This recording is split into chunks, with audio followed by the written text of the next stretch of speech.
He didn't knock. Three black SUVs rolled to a stop in front of the Ashcroft house at 11:47 on a Tuesday night, and Cassian Varga's men didn't knock. They simply walked through the front door like they owned the walls, the furniture, the air inside. Martin Ashcroft was yanked from his recliner before he could stand, and Cassian himself stepped into the living room with his coat still wet from the rain outside, looking around the cramped space the way a landlord surveys a property he's already decided to demolish. He looked at the father. He looked at the 19-year-old boy shaking in the kitchen doorway. Then he looked at Serena, and the entire machinery of what he'd come here to do stopped making the noise it was supposed to make. If you were standing in that living room tonight, if it was your father on his knees, your little brother pressed against the wall, what would you do? Before we go any further, if stories like this one keep you up at night, keep your heart beating fast in the best possible way, hit that like button right now and drop your city or country in the comments below. I want to see how far this story travels. Subscribe so you never miss what comes next, because of this one goes places you won't expect. Now, let's go back to the beginning. Serena Ashcroft had been awake since 9 that morning, dealing with the kind of Tuesday that makes a person reconsider the entire structure of their life. The restaurant where she worked 3 double shifts a week had called to cut her hours. The electricity bill she'd tucked behind the fruit bowl because she couldn't stand to look at it had been discovered by her father, who'd gone quietly upstairs and hadn't come back down. And her brother Danny, 17 and already carrying the specific hollow look of a kid who understands too much about what the family finances actually mean, had eaten cereal for dinner without commenting on it, which was somehow worse than if he'd complained. She was washing the single pot she'd used to make his cereal warm, because warm cereal was the least she could do, when the headlights swept through the kitchen window. 3 sets, moving in a line. She knew what black SUVs meant in this part of Chicago. Anyone who'd grown up in this neighborhood for more than 2 years knew what 3 black SUVs moving in formation meant at midnight. It meant someone had made a call, and the people who received that call didn't send letters. Danny? She kept her voice flat. Go upstairs. Sari? Now, lock your door. Don't open it unless I come myself. You hear me? He heard her. He'd always heard her, even when he pretended not to. The stairs creaked under his feet and she counted them. 12 steps, the landing, then the second door on the left. And then she turned off the kitchen faucet and stood in the silence and waited for what was coming through the front door. She didn't run. She'd learned early that running is only useful when there's somewhere to go, and the Ashcrofts hadn't had somewhere to go in a very long time. Her father reached the front door before the men knocked. They didn't knock, actually. She registered that detail with a strange clinical clarity, and she heard his voice go immediately careful in the way it did when he was frightened but trying to sound as though he wasn't. Mr. Varga's people. Yes.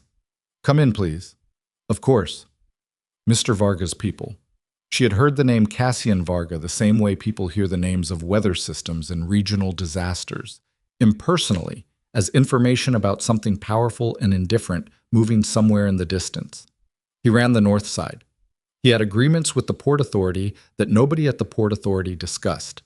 He had walked out of a federal courthouse 3 years ago with charges dismissed, and the prosecutor who'd brought the case had quietly transferred to a field office in Boise, Idaho, within 6 weeks of the verdict. These were the facts that existed in the city like background radiation. You didn't interact with them. They simply were, and now they were in her living room. There were 4 of them ahead of him, large men in dark coats who arranged themselves in the small space with the practiced efficiency of people who did this regularly, and she noticed, with the detached part of her brain that cataloged irrelevant details under pressure, that none of them touched anything. They didn't move the lamp or shift the chair. They stood where they stood and waited, and the waiting itself was a kind of violence. Cassian Varga came in last. He was not what she'd built in her head. She'd built something larger, something more overtly threatening, something that announced itself. The man who stepped through the door was perhaps 40, lean without being slight, and he carried himself with the specific economy of movement that belongs to people who have learned to waste nothing, not even attention. His coat was wet at the shoulders from the rain, his hair was dark and slightly disordered where the weather had caught it. He looked around the room without hurry, and his eyes moved with the kind of precise, unhurried intelligence that Serena associated with people who are never surprised because they have already considered every possible version of what a room might contain. Then those eyes found her. They stayed. She didn't look away. It wasn't bravery exactly. It was stubbornness, which had always been the quality in her that was most indistinguishable from courage. Her father was already talking. He'd been talking since the door opened, a low, rapid murmur that she recognized as the voice of a man trying to shape a conversation before it becomes something worse. Martin Ashcroft was not a criminal, not even close. He was a 63-year-old man with bad knees who had worked construction for 30 years, and somewhere in the tangled financial history of the last decade, he had borrowed money from people who were adjacent to other people who were, eventually, connected to the name Varga. She didn't know the full chain. She knew the number, though. $47,000, compounded by interest structures that hadn't been explained before the signing and couldn't be unpacked after. "I understand the timeline," her father was saying. "I've been trying to reach someone on Mr. Varga's team for 3 weeks, just to explain the situation." "Mr. Ashcroft." Cassian's voice was quiet and even. That was the first thing she noted about it. It was not the voice of someone who needed volume to command attention. "I know the situation." Her father stopped. "Sit down." Martin Ashcroft sat. Cassian didn't sit. He stood in the center of the room, and he took it in. The water stain on the ceiling, the second-hand couch with the carefully replaced cushion covers, the photographs on the shelf that Serena had grown up dusting, and his face told her absolutely nothing. She had the sensation of being evaluated by something that had not yet decided what she was worth, and she hated the sensation with a completeness that steadied her. "You owe a significant amount of money," Cassian said. "You have owed it for a long time. I'm not here to negotiate the amount. I'm not here to restructure the terms." He paused. "I'm here because this conversation needed to happen in person." "If you give me until the end of the month, I won't." The 2 words fell into the room like stones into still water. Her father's hands, she saw, were shaking slightly against his knees. He was pressing them down to hold them still, and the effort was visible. And something in Serena's chest became very tight and very certain at the same moment. She stepped forward. She hadn't planned it. There was no moment of decision. It was more like the decision had already been made somewhere below thought, and her body was simply catching up to it. She moved from the kitchen doorway into the living room, and she positioned herself not between her father and Cassian's men, because that would have been theatrical and useless, but slightly to the side and forward, where she could be seen clearly. "Then what do you want?" she said. Several things happened at once.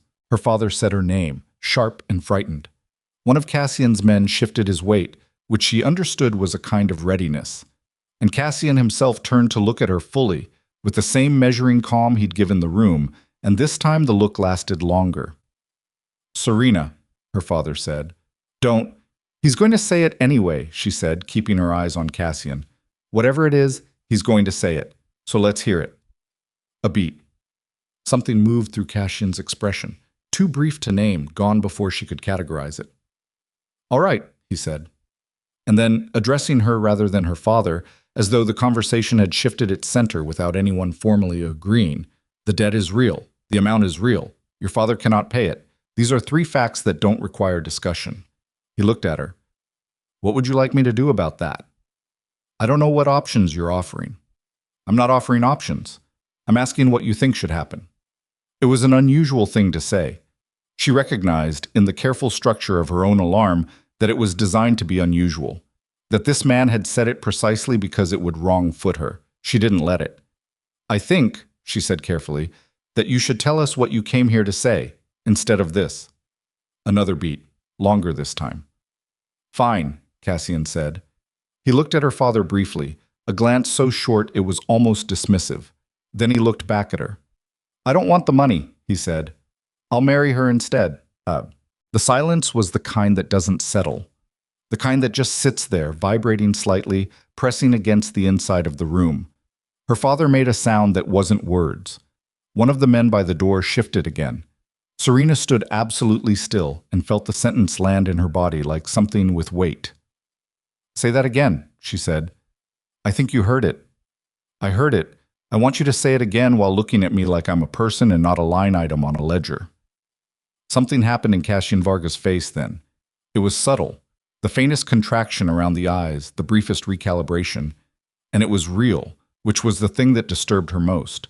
She had braced herself for amusement, for dismissal, for the performance of patience that powerful men deploy when they want to make clear that your anger is an inconvenience they are graciously allowing you to express.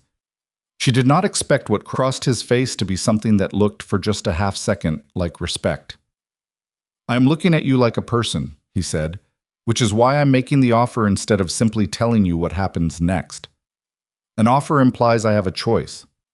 You do. What's the other choice? He held her gaze. Your father goes to prison for a debt he cannot pay. The family home is liquidated. Your brother loses his senior year. A pause. You already know what happens then. She did know. She'd been mapping that particular version of the future for the past 6 months, quietly, in the dark. The way you map a disaster you're hoping won't happen but can't stop thinking about. The specific nightmare of it had its own texture by now. Danny dropping out, the apartment, her picking up a second job and then a third, and the family slowly compressing into something smaller and more desperate until the original shape of it was unrecognizable. You're describing a disaster and offering yourself as the alternative, she said. That's not a choice. That's a threat with extra steps. Yes, he said, simply, as though he wasn't going to pretend it was otherwise. She stared at him. Dad, she said, without taking her eyes off Cassian. Don't say anything. Not yet. Serena, I can't let you. I said don't, she breathed. Why? She asked Cassian. You have money. You have whatever you have. You could find someone who'd agree to this willingly. Someone who'd be glad to be inside your, whatever your world looks like. Why a woman in a house that can't pay its electricity bill who is already furious at you? He was quiet for a moment. When he spoke, his voice had the same evenness as before, but something under it had changed in a way she couldn't fully identify. Because I don't need a willing woman, he said. I need a specific one. The silence came back. That's not an answer, she said. It's the only one I'm giving tonight. She looked at him for a long time. She looked at the careful stillness of him, the wet coat, the eyes that had moved through this room and taken inventory of everything without betraying what the inventory meant. She thought about Danny's cereal cooling in a bowl upstairs. She thought about her father's shaking hands. She thought about the electricity bill still tucked behind the fruit bowl, the one with the disconnection notice dated for Thursday. She thought about what it meant that this man had walked into her house with 4 armed people and offered a marriage proposal, and how whatever his reason was, it was not the obvious one. It was not loneliness or desire or even the specific cruelty of rich men who collect things. Because if it were any of those things, he would have been smoother. He would have made it sound like a gift. He hadn't. He'd been honest about the structure of the coercion, almost aggressively honest, and she didn't know what to do with that. I need a week, she said. You have 3 days. Then I need 3 days. He nodded once. He was already turning toward the door. He said something brief and quiet to the man nearest him, and the men moved, and the living room re-expanded as they filed out, and the sounds of the SUVs starting in the wet street filtered through the walls. Cassian paused in the doorway. He didn't turn all the way back around. I know about Danny's college applications, he said. The ones he thinks you don't know he stopped sending. He stopped in February. She felt that in her sternum. Good night, Ms. Ashcroft. And then he was gone, and the door was closed, and her father was saying her name from the couch in a voice that had aged 10 years and 40 minutes. And Serena stood in the center of the living room with the rain starting up again outside, and the electricity still on, and 3 days to decide whether the cage she was walking into was really a cage or something else she didn't have a word for yet. She didn't sleep. She sat at the kitchen table after her father finally went upstairs. He hadn't argued, which worried her more than arguing would have. And she worked through what she knew. The actual information was sparse. Cassian Vargas' name turned up in news articles the same way powerful men's names do. Adjacent to events, rarely the subject of them. 43 years old. Inherited control of the Varga organization at 31 after his father's death. No arrests that stuck. No public relationships on record. No photographs that weren't blurred or taken at distances. The organization itself was described in various articles with the kind of careful language that journalists use when they're writing about things they can't fully verify. Alleged connections, reportedly overseas according to sources familiar with. The North Side. The port. Several restaurants and commercial real estate holdings that were apparently legitimate and apparently also not entirely legitimate, and this was the thing nobody could seem to definitively establish. He had not threatened her. That was what kept snagging in her thinking. He had not threatened her directly. He had simply described, in precise and emotionless terms, what the alternative to his offer looked like. And he had been honest about the fact that the offer itself was coercive, and she could not reconcile this with what she had expected from a man who ran the kind of organization that showed up at midnight in 3 black SUVs. She found herself thinking about the way he'd looked when she'd told him to say it again while looking at her like a person. That flicker. The recalibration. She pushed the thought aside. Reading something human into the behavior of a dangerous man was exactly the kind of mistake that got people hurt, and she was not going to be that person. By 4 in the morning, she had made the following list on the back of the electricity bill because she was someone who thought better when she wrote things down. What I know? The debt is real. He won't negotiate. Danny's applications. What I don't know? Why me? What specific means? What marriage actually means in his world. What I'm not willing to lose, Danny's year, Dad's health, the house, whatever's left of the person I was before tonight. She looked at the list for a long time. Then she wrote one more line. What I need to find out before I decide. She went to see him. Not at his home. She didn't know where his home was, but at one of the commercial addresses she'd found, a restaurant in Lincoln Park that was definitely one of his legitimate operations, or at least legitimate adjacent. She arrived at 11 the next morning, before the lunch service, when the place was still being set up. She told the hostess she needed to speak with the owner.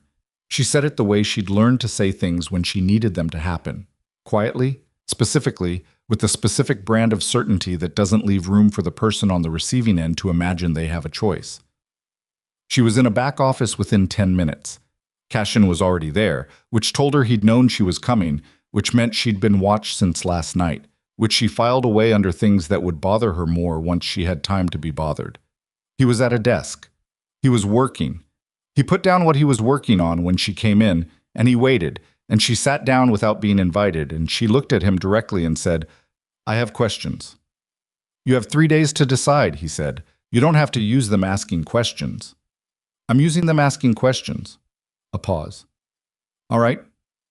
What does the marriage actually require? Practically. He looked at her steadily. You would live in my home. You would be present at events and functions where a wife's presence is relevant. You would be protected at all times. Protected. My world has edges. The marriage places you inside those edges rather than outside them. That's a very careful way of saying it. Yes. What does it require from me, specifically, beyond presence? Nothing, he said. Nothing beyond what you choose to give. She sat with that. That's also a very careful way of saying it. I'm a careful person. Why me? She said. And I don't want the specific answer again. I want the real one. Something shifted in the room. She felt it more than saw it. A kind of pressure change. The sensation of a conversation moving from its surface to somewhere more dangerous below. I knew your mother, he said. She was very still. Not closely, he said, and not recently, but I knew her years ago, and she did something for me that I was not able to repay before she died. And I have watched your family since then. He paused. This situation is partly my failure to act sooner. The debt should never have reached you. She stared at him.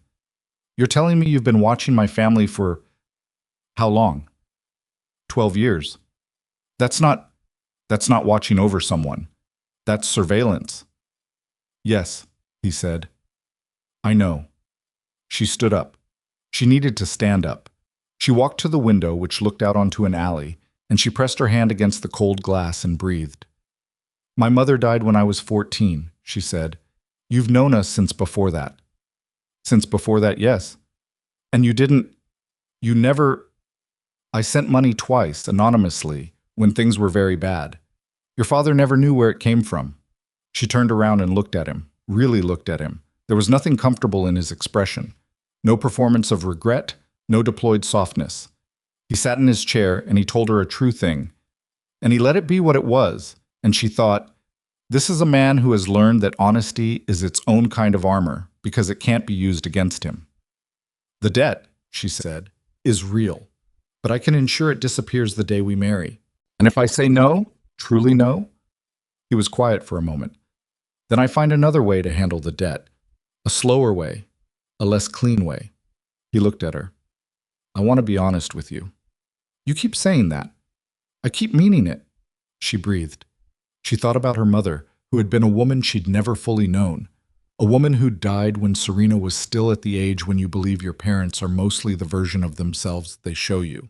She thought about 12 years of an invisible thread connecting this man's orbit to their struggling house on the north side, and what it meant that she hadn't known. I need the rest of my 3 days, she said. They're yours. She walked to the door, then she stopped. What did she do? She asked, without turning around. My mother. What did she do for you? The silence was long enough that she almost didn't expect an answer. She made a choice, Cassian said. That cost her something, and she made it anyway, without asking what she'd get in return. Another pause. I haven't been able to give her anything back, so here they were. Serena Ashcroft standing in the office of the most dangerous man in the city, her hand on the doorframe, her family's debt hanging in the air between them like something almost alive. I'll have an answer for you in 2 days, she said.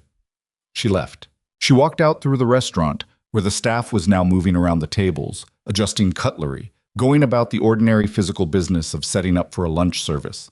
And she walked back out into the Chicago morning, and she stood on the sidewalk in the cold air and let herself feel how frightened she actually was, which she hadn't let herself feel last night, because last night she'd needed to be the other thing. Frightened was okay. Frightened meant the stakes were real. She stood there for another minute, and then she started walking, and inside her head, beneath the fear, something else was taking shape. Something that wasn't quite a decision yet, but was beginning to look like one. She said yes on day 2. Not because she stopped being afraid. Not because the situation became less coercive or less strange or less loaded with things she didn't understand.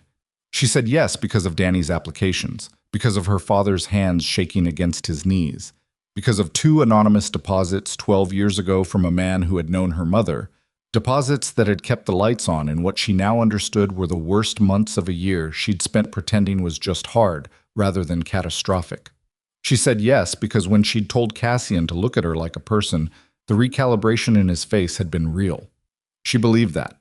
She wasn't certain she was right to believe it, but she believed it.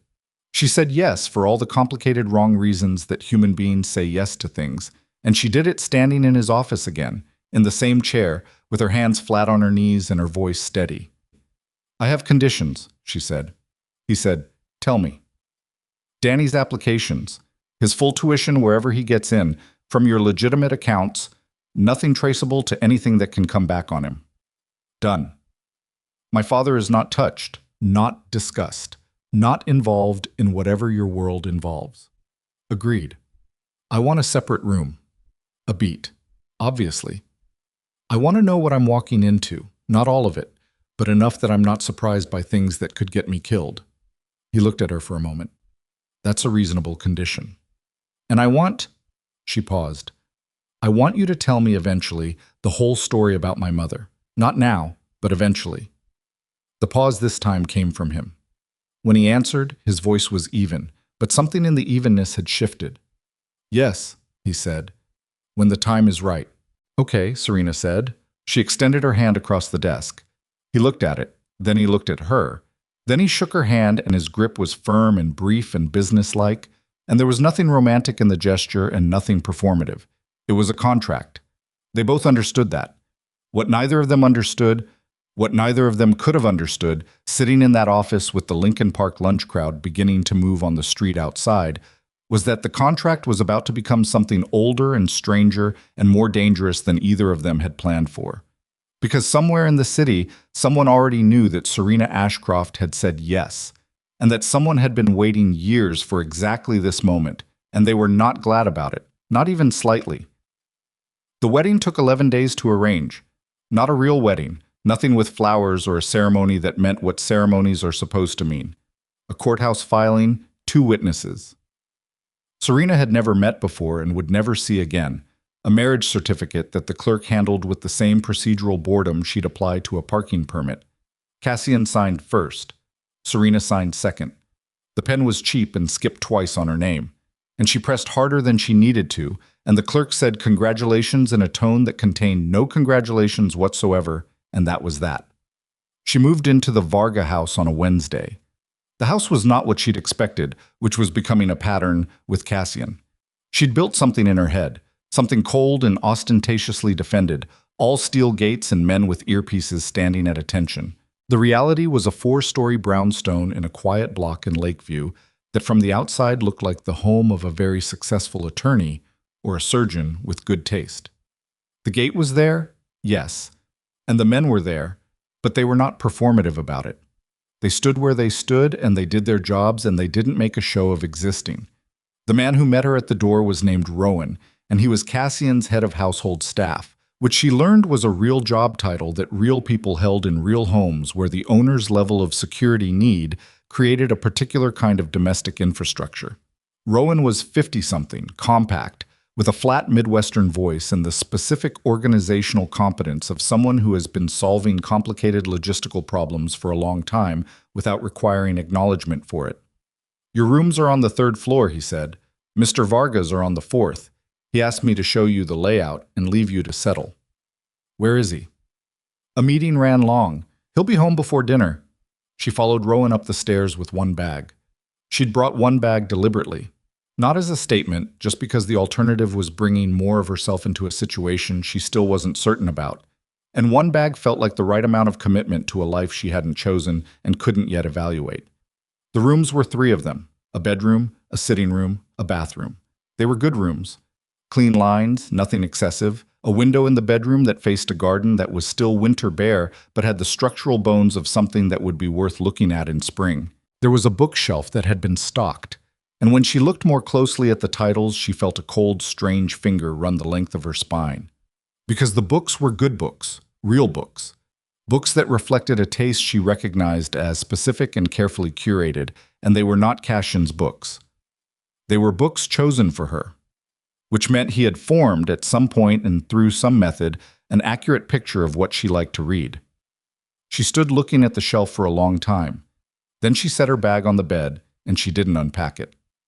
Dinner was in the kitchen, not a dining room, which was the second thing that surprised her.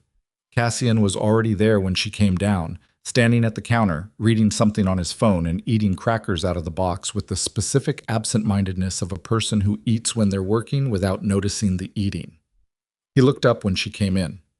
"Rowan cooks on Tuesdays and Thursdays," he said. "Other nights it's whatever's in the kitchen or the restaurants I use for takeout. I have standing orders at 4 places. I'll give you the numbers." She sat down at the kitchen table. "You cook?" "Sometimes. Not well." "Why the kitchen and not the dining room?" He looked at her. "The dining room is for when people need to be reminded of the size of the table." She thought about that. "And tonight doesn't require it." "No." There was food already on the table, takeout containers from somewhere that smelled like Thai, which she discovered she was hungry for in a way that felt almost inappropriate given the circumstances. She opened a container and she served herself, because she was not going to wait to be served by a man she'd married under duress, even if the takeout was good, and he watched her do it with an expression she still couldn't read. "The books," she said. He was quiet. "On the shelf in my rooms. You stocked them." "Rowan stocked them." "Based on what you told him." He opened his own container. "Based on information I had." "That's what I'm asking about." He looked at her across the table. There was nothing defensive in his posture, and nothing apologetic. "I told you I've watched your family. What you read is part of who you are. I wanted the rooms to feel like something other than a cell." She let that sit. She didn't have a clean response to it that wasn't complicated, so she ate her food, and he ate his. And the kitchen was quiet in a way that was not entirely hostile, just watchful. 2 people taking the measure of a situation that neither of them had fully designed. Then the door opened. He came in without knocking, which told her immediately that he was someone who didn't knock, that the not knocking was habitual and confident, and a small declaration about his relationship to the spaces he entered. He was close to Cassian's age, maybe a few years younger, with the particular good looks that some men carry like a tool, consciously deployed. He looked at Cassian first, then at Serena, and when he looked at her, his expression did something careful and controlled that she clocked as performance. "Didn't realize you were eating," he said, which was clearly a lie. "Eli," Cassian said. His voice had shifted. Not dramatically, just a degree of temperature change, barely perceptible, like the air in a room when a window opens somewhere else in the house. "This is Serena, my wife." Eli's mouth curved. "I know who she is." He looked at her. "It's good to meet you. I've heard about the Ashcroft family for years." She looked at him steadily. "From who?" "From Cassian." He pulled out a chair uninvited and sat. "I'm Eli Markov, his second." "His second what?" "Second in command." The smile again, warm and precise and not reaching his eyes by approximately a quarter inch.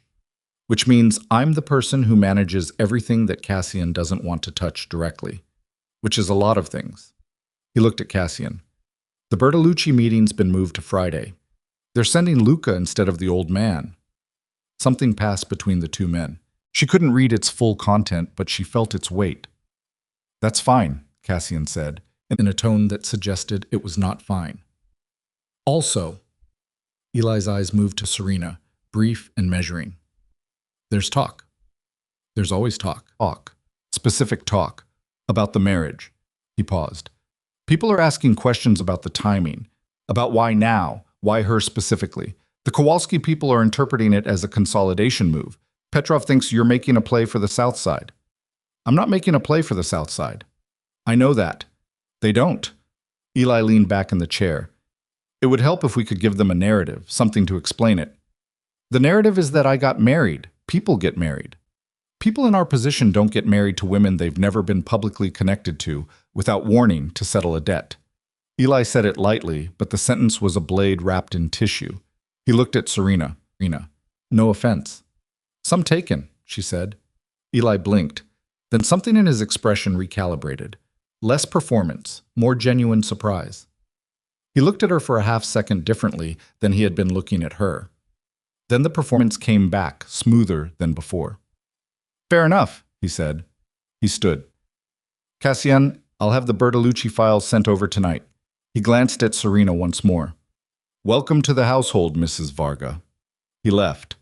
She waited until his footsteps had moved down the hall and the front door had opened and closed. "He doesn't like me," she said. Cassian was looking at the door. "He doesn't know what to do with you. Those aren't the same thing." "He's testing something." Cassian turned back to his food. "Yes." "What is he testing?" "Whether you can be read," Cassian said. "Whether you're going to be something he can understand and predict, or something he can't." "And the answer?" Cassian looked at her. "You told him some offense was taken. He didn't expect that." "I'm going to say what's true." "I know." He paused. "That's going to be a problem for certain people." "Is he one of them?" The pause this time was one beat too long.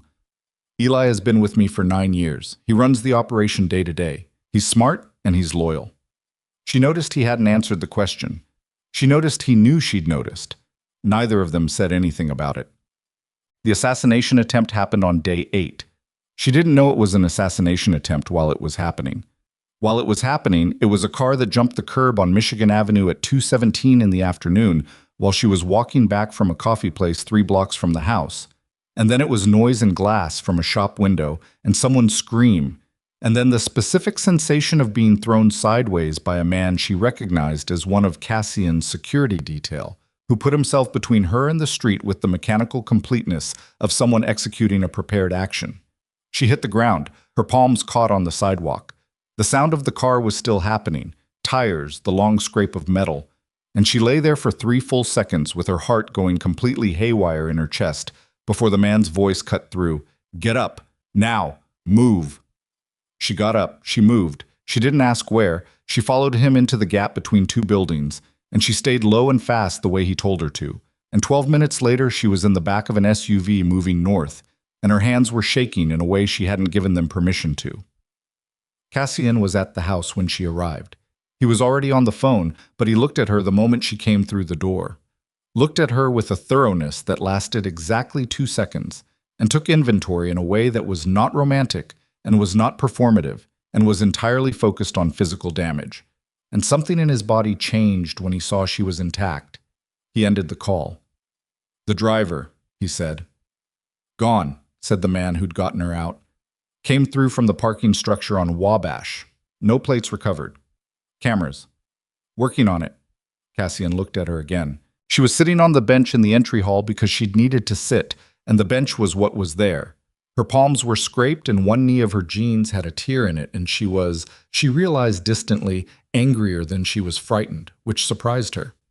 "Are you hurt?" he said. "Scraped." She looked at her hands. "Who did that?" "I don't know yet. Someone tried to run me over on Michigan Avenue 8 days after I married you." "Yes." "That's a very short turnaround." "Yes." He crouched down in front of her, which brought him to her eye level, and he looked at her hands without touching them. "This wasn't random. I figured that out myself." "Serena." He said her name the way she'd heard him say other words, level, specific, with the weight of complete attention behind it. "I need you to understand that until I know who did this and why, you don't go anywhere without 2 people. Not 3 blocks. Not downstairs for coffee. 2 people at all times." "Am I supposed to agree to that without knowing why someone is trying to kill me instead of you?" He looked at her. "Yes, for now." "That's not enough." "I know."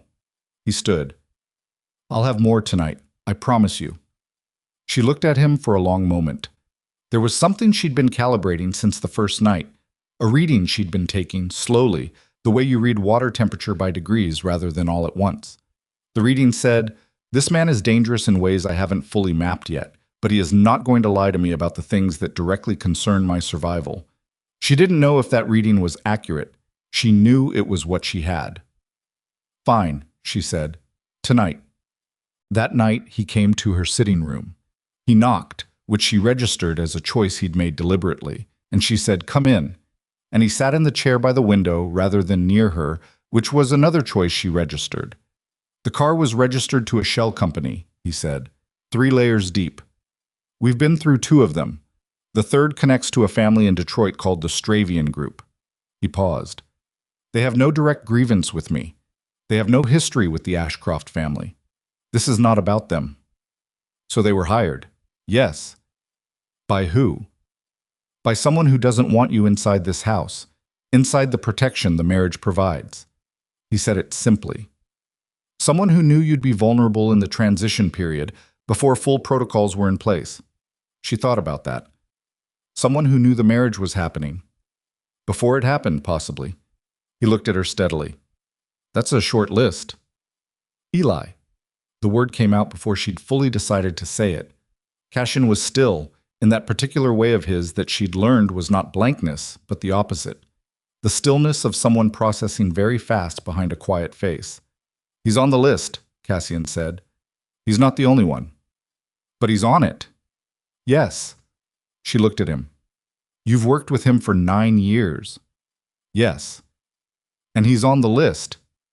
9 years doesn't make someone incapable of a separate agenda. His jaw tightened fractionally. "I know that better than most." She believed him. She didn't know why, and she didn't particularly like that she believed him, but there it was. He was not performing certainty he didn't have. I was sitting in her sitting room telling her the uncomfortable truth, which was that someone close to him wanted her dead and he didn't have a clean answer yet. "What do I do?" she said. Not as a question about instructions, as a question about what kind of person she was required to be now. In this situation, she hadn't asked to be in. "You stay inside the house for now. You learn the layout. You learn the people, who works here, what they handle, who answers to who. You want me to learn your organization. I want you to be able to navigate it." He paused. "You're not going to do that well from outside it." She sat back. "You're asking me to stop being a hostage and start being a participant." He looked at her with something that was almost wry, the faintest edge of something almost like humor, which was the first time she'd seen anything like it on his face. "I'm asking you to keep yourself alive. The participation is optional." "It's really not, though." "No," he said. "I suppose it's not." She started learning the house the next morning. Not because she'd fully decided to trust him. She was not the kind of person who fully decided to trust someone on 10 days of evidence. But because the alternative was sitting in 3 rooms waiting to see if the next vehicle aimed at her would miss. She moved through the house with the methodical patience she'd developed working double shifts, observing, cataloging, not announcing what she was doing. The staff was 6 people, and she learned them in 3 days. Rowan. A woman named Petra, who handled security scheduling. A young man named Day, who was clearly not just a driver, but who was clearly not going to tell her what else he was. A cook named Sylvie, who came in 4 mornings a week and left food labeled in handwriting so tidy it looked printed. 2 others she saw less often who did work she couldn't categorize from observation alone. She learned the sight lines. She learned which doors locked from which side. She learned that the rear garden had an exit that was used twice a week, regularly, by Petra, and that this was either entirely mundane or was not. On day 12, she found the photograph. She wasn't looking for it. She'd been looking for a phone charger in the sitting room's small utility drawer set. She'd left hers upstairs and she was on a call with Danny that she needed to maintain. And the drawer was deeper than it looked and she'd pulled it fully out, and behind the usual contents, tucked flat against the back panel as though placed there to not be found or placed there and forgotten, was a photograph. Black and white. Old enough to have that particular softness that photographs develop with age. 2 people standing outside a building she didn't recognize, lit by what looked like late afternoon sun. One of them was a woman she recognized with a physical jolt that went straight through her stomach. She would know her mother's posture anywhere, the specific way Helena Ashcroft stood with her weight slightly forward, always ready to move. Her mother, young, maybe late 20s, laughing at something off camera. Standing beside her, with his hand not quite touching her shoulder in the way of someone who is carefully not touching someone, but is very aware of the space between them, was a man. A younger man than the one she'd married. Leaner, with a different quality to his face. Something less settled, less armored, but unmistakable. Cassian. Her mother and Cassian. Not 12 years ago. Older than that. Much older. The photograph had the look of something from a time before the digital clarity she'd grown up with, which put it at... She turned it over. There was nothing written on the back, just the smooth blankness of old photo paper. She sat down on the floor in the sitting room with the photograph in her hands, and she let herself feel the thing she'd been not feeling since the night he'd walked into her living room. The floor was cold through her jeans. She didn't move. She held the photograph and looked at her mother's laughing face and the man beside her who was also her husband, and she sat there until the particular cold of the floor became something she registered as real and present and grounding. And then she stood up. She walked upstairs to the 4th floor. She didn't hesitate on the stairs. She knocked on his door. When he opened it, she held up the photograph between them. His face did something she hadn't seen it do before, something that was not recalibration and not performance. Something genuine and uncontrolled that came and went so fast, she might have missed it if she hadn't been watching carefully. "When?" she said. Her voice was level. She was proud of how level it was. "When was this taken? And you will tell me the whole truth right now, or I will walk out of this house tonight and take whatever consequence that has." He looked at the photograph for one more second. "Come inside," he said. "No, tell me here." He breathed. One long, controlled breath that she recognized as a man choosing his next words with the care of someone who has been not saying something for a very long time. 22 years ago, he said, "your mother and I met through a mutual contact in the city.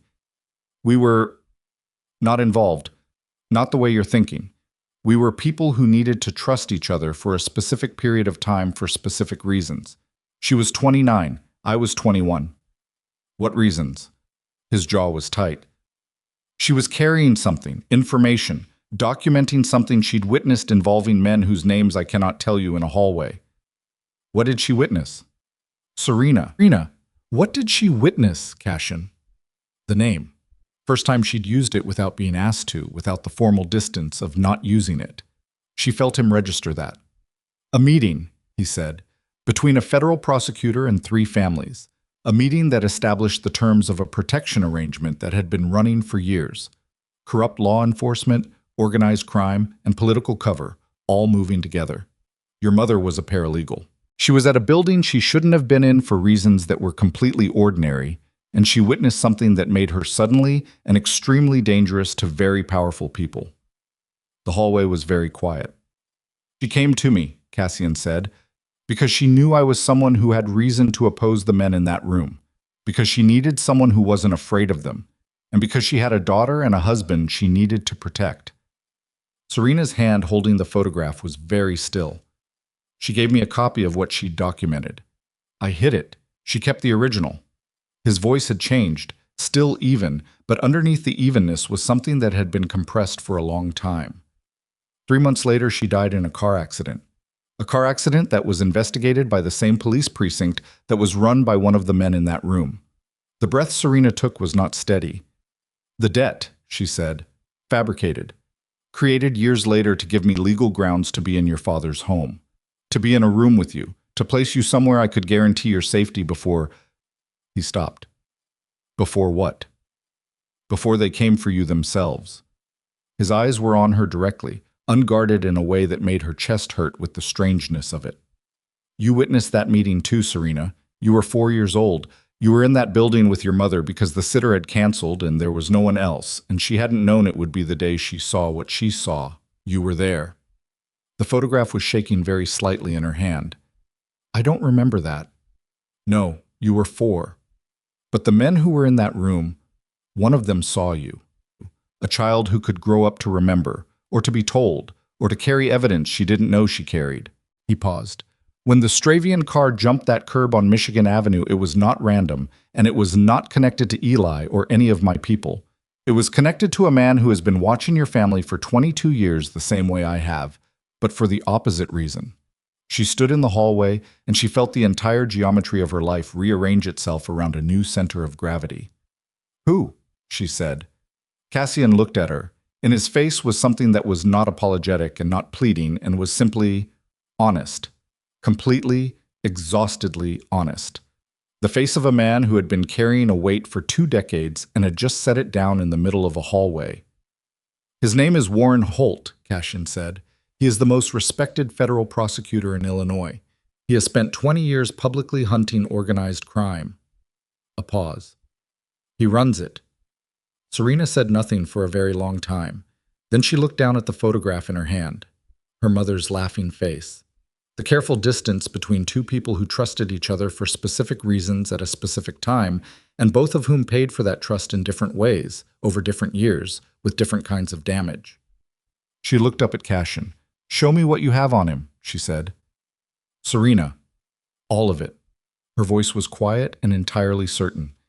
Everything you've built for 22 years. Show me now. He looked at her.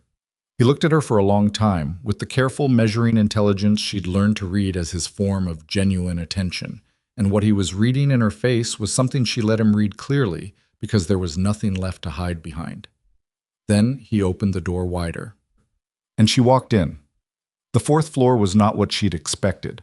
She had expected something that looked like a war room. Maps, monitors, the visual language of organized power that she'd absorbed from a lifetime of crime films and news coverage. What she found instead was a study. A large one, yes, with a desk that had the weight of something that had been in the same place for years, and shelves that held not trophies or weapons, but files and books, and a collection of external hard drives lined up with the specificity of a man who does not trust cloud storage with things that matter. But it was fundamentally a room where someone thought, worked, sat alone with the accumulated weight of something carried too long. Cassian went to the desk. He unlocked the bottom drawer with a key he kept on his person, not on a hook, not in a separate location, on his body, always, which told her the drawer's contents were the kind of thing he needed to be able to reach in the dark without preparation. He lifted out a flat metal case, the kind used for fireproofing documents, and he set it on the desk and he looked at her. Sit down, he said. I'm fine standing. He looked at her for one moment with the expression of a man who has decided not to argue about small things. Then he opened the case. What was inside had the organized density of something assembled over years, not all at once, but accumulated the way sediment accumulates, layer by careful layer. Photographs. Documents with headers she recognized as federal forms. handwritten notes on paper that had aged to a particular pale yellow. A series of what looked like financial records, columns of numbers with handwritten annotations in margins. And at the top, in a clear plastic sleeve, a photocopy of something that looked like meeting minutes. Dense text. A date in the upper corner that made Serena do the arithmetic quickly. 22 years ago, 3 months before her mother's car accident. This is what she documented, Cassian said. He tapped the plastic sleeve without touching what was inside it. She gave me a copy to hold. She kept the original. Where's the original? That's the problem. He sat on the edge of the desk, not in the chair, in the way of someone who is too alert to sit fully down. She hid it before she died. I've spent years assuming it was destroyed in the accident or disposed of by whoever arranged the accident, but 3 months ago I received information suggesting it still exists. What information? A source inside Holt's office, someone who'd been there long enough to know where certain bodies were buried. He paused. The source indicated that Holt himself has been actively searching for the original document for the past year, which means he doesn't have it, which means it's somewhere. She looked at the case's contents spread on the desk. 22 years of careful, patient assembly. Her mother's face in the photograph downstairs, laughing, not knowing what the next 3 months held. A prosecutor who had built a career hunting the thing he was running. Why haven't you used this, she said. What you have here, why haven't you taken it to someone? To who? His voice was not bitter, just precise. The FBI field office, whose senior agent attended 2 of Holt's off-record dinners? The state attorney, whose office shares 3 staff members with Holt's operation? The newspapers, who would run it and be buried in litigation within 72 hours while Holt's people dismantled every corroborating source? He looked at the documents. What I have is enough to make Holt nervous. It is not enough to destroy him. Without the original, without your mother's documentation in her own hand, with her chain of custody intact, this is circumstantial. A defense attorney would take it apart in 4 hours. She stood at the edge of the desk, and she looked at the accumulated evidence of a 2-decade effort, and she felt something she hadn't expected to feel. Not fear, not anger, but a kind of grief that was specific and located, like a bruise you found by pressing on a place that hurt. Her mother had known, had understood the risk and done the thing anyway, and had been 29 years old with a 4-year-old daughter, and she had stood in a hallway outside a room where powerful men made arrangements, and she had documented what she saw. And then she had died for it in a way that was ruled ordinary. What does he want from me specifically? Serena said. Either the original document, if it exists, and if you somehow have access to it, or to ensure you can never remember what you saw. He paused. You were 4. The clinical likelihood of you retaining usable memory of that meeting is essentially 0. But Holt is not a man who accepts essentially. He's a man who eliminates variables. I am a variable. Yes, she breathed. And the marriage places you inside a protection structure that makes eliminating you significantly more complicated. His eyes were on her directly. A woman with no affiliation can be disappeared quietly. A man like Holt can arrange it, cover it, move on. My wife is a different calculation. Touching my wife requires a level of commitment and exposure that Holt has spent 20 years avoiding. She was quiet for a moment. So I'm protected by being inconvenient to kill, among other things. What other things? He was quiet. Then, I intend to find the original document. I intend to build a case that doesn't need a sympathetic prosecutor because it becomes public enough that prosecution becomes unavoidable. He looked at her.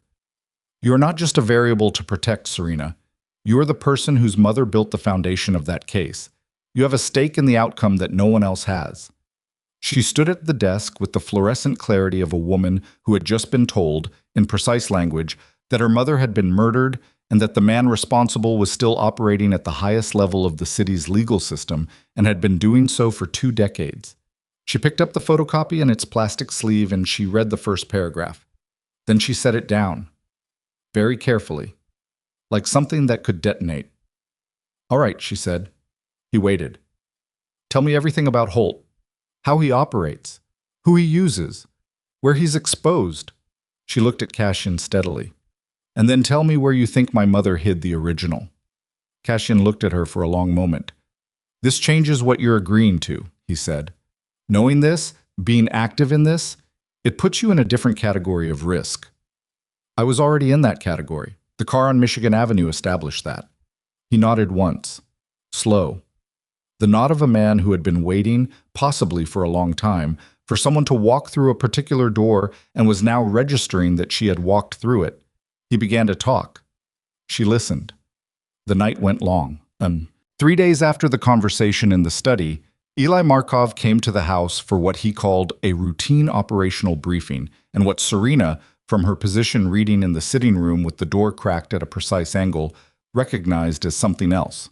She heard his voice in the lower hall, and she heard Cassian's, and she heard the briefing begin with the expected material. The Bertolucci meeting, a supply chain issue at the port that sounded boring and wasn't, a contact in the alderman's office who was proving unreliable.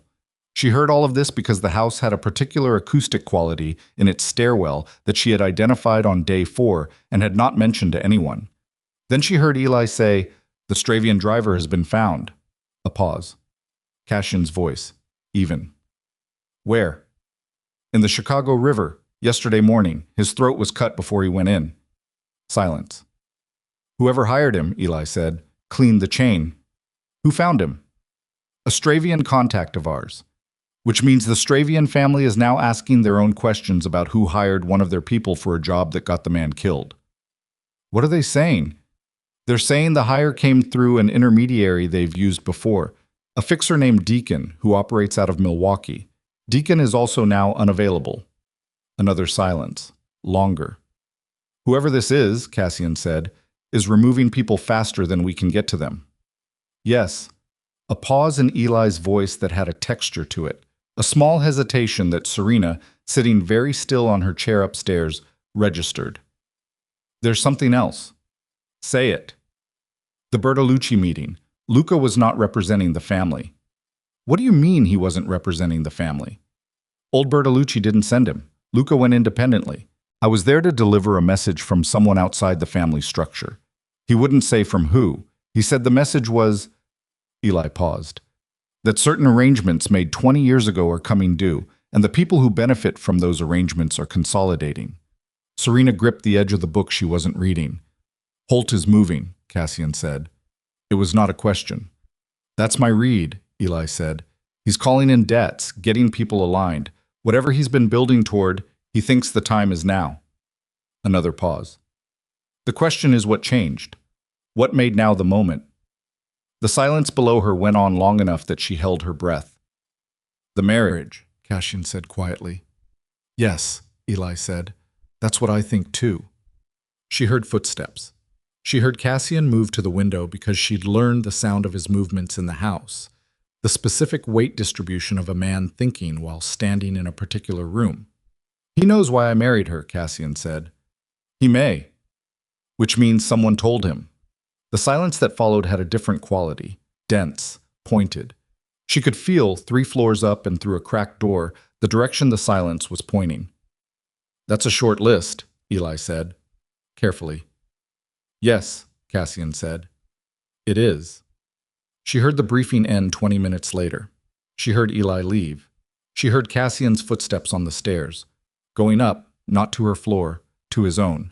And she sat in her chair and she turned a page of the book she wasn't reading, and she thought very carefully about what she'd just heard. She went to him that evening. He was in the study. He looked up when she knocked and his face did the thing it did. The brief inventory, the settling of attention. "The stairwell acoustic," she said, coming in. "You know about it." "Yes." "You let me listen." He considered that. "I didn't not let you." She sat down across from him. "Someone told Holt why you married me. Someone with access to your reasoning. Not just the fact of the marriage, the reason." "Yes." "Who knows the reason?" "Rowan, Petra, Eli." He paused. "And one other person, an attorney who drafted certain protective documents." "You trust the attorney?" "I trust the attorney to be afraid of me more than he's afraid of anyone else." "Yes." "Rowan." "Has been with my family since before I ran it." "Petra." "Possibly." He said it without flinching. "She's been managing security for 4 years. She has access to scheduling, protocols, the architecture of the household's daily patterns. If someone offered her enough, or threatened her with enough." "Or Eli," Serena said. Cassian was very still. You said he was on the list, she said, before when we talked about the car. He's still on it. But you didn't say his name just now when you were going through them. He looked at her. The quality of the look was something she'd been cataloging for weeks. The specific texture of his careful attention when he was doing something he didn't want her to see him doing. She'd learned to read it as the face of a man who had spent his whole adult life treating vulnerability as a security risk. 9 years, she said. Yes. What would he want? If it were him? Cassian's jaw moved. The organization. He's been running it day to day for 4 years. I knows every channel, every contact, every financial structure. If Holt were to remove me from the picture and needed someone to maintain continuity of operations, to keep the port arrangements and the political infrastructure stable during a transition, Eli is the only person positioned to do that. Serena sat back, the shape of it assembled in her head with a logic that was horrible and clean. Holt needs the organization intact, she said.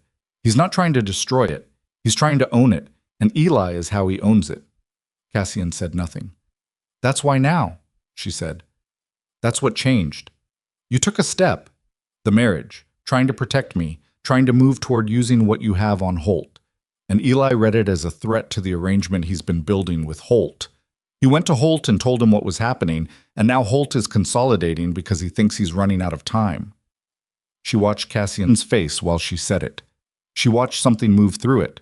Not surprise exactly, but the particular expression of a person hearing a thing confirmed that they had been refusing to confirm for themselves. You already knew, she said. I suspected. His voice was tight. Suspicion and knowledge are different things. Not in this situation, they're not. He stood up abruptly and walked to the window, and she let him, because she understood by now that he processed certain things vertically, that the standing and the moving were a way of handling what couldn't be handled sitting down. 9 years, he said to the window. I watched his family. I paid for his brother's surgery. He stopped. She waited. It doesn't matter. Matters, she said. It doesn't change what's true, but it matters. Don't do that. He looked at her. Don't make yourself smaller about it, she said. You trusted someone for 9 years and he sold you. That's allowed to be what it is. Something in his face shifted. Not broke exactly, but moved, like a wall adjusting on its foundation. She wasn't certain anyone had said something like that to him in a long time. She wasn't certain it hadn't been the right thing to say. What do we do? He said. First we make sure, then we move. How do we make sure? She had been thinking about this since she'd come downstairs from her chair. We give Eli something to tell Holt, something specific enough to be verifiable, false enough to tell us when it's been used. Cassian looked at her. Controlled disinformation. You tell Eli that you've located the original document. Give him a location, a specific one, something that sounds credible. Then we watch that location and see who comes. The silence in the room was not the silence of deliberation. It was the silence of a man looking at a woman he has underestimated and recalibrating with the completeness of someone who does not do things by halves. You've done this kind of thing before, he said. I've worked customer service for 7 years, she said. You learn to read people. They ran the operation on a Tuesday because Eli came to the house every Tuesday. Cassian met with him in the lower study, not the 4th floor, and Serena was not present and was not supposed to be present, and was in fact in the kitchen making coffee she didn't want, positioned where she could hear the stairwell, and where Petra, who had been watched carefully for 4 days and cleared with reasonable confidence, had confirmed Eli would not think to account for. She heard Cassian say it, heard him build the disinformation with the controlled steadiness of a man who had been managing calculated conversations for 20 years. The location he gave was a storage facility in Bridgeport. A unit rented 3 months ago, he told Eli, through one of his cleanest shells. The document was in a safety deposit box inside a false panel in the unit's rear wall. She heard Eli say, Is it secure? For now, I'm moving it in 4 days. Who else knows? You and Rowan. A pause. I need you to arrange a secondary transport, someone outside our regular channels. I'll handle it, Eli said. She stood in the kitchen and she held her coffee mug and she listened to the specific quality of Eli's voice saying, I'll handle it, and she registered what was in it, a tightness, a quickened efficiency. The voice of a man who has just received the thing he needed and is already moving toward using it. She set down the mug very carefully, so it didn't make a sound. What? They had 3 people watching the Bridgeport storage facility by 6 that evening, not Cashin's standard security. 3 people she hadn't met before whom Cashin trusted with the specific kind of trust that she was learning he reserved for people who had no connection to Eli whatsoever. A woman named Carla, who said 4 words to Serena and then went back to watching the door. 2 men whose names she wasn't given. She was not supposed to be there. She was supposed to be in the house. She was there. She'd told Cassian she was going and he'd said it was not safe, and she'd said she understood that and she was going anyway, and the argument had lasted 6 minutes and had ended with him looking at her with the expression she was coming to recognize as the one he made when he'd lost, and knew it, and was integrating that information. They waited in a car parked 1 block east with a sightline to the facility's access road. 2 hours. She drank bad coffee from a thermos Carla had handed her without comment, and she watched the road and Cassian sat beside her in the dark and did not speak. And the silence between them had changed from the early silences. This one was not watchful or measuring. It was just 2 people in a car in the dark, close enough that she could feel the warmth of him through both their coats, waiting for proof of something neither of them wanted to be true. The car came at 11:40.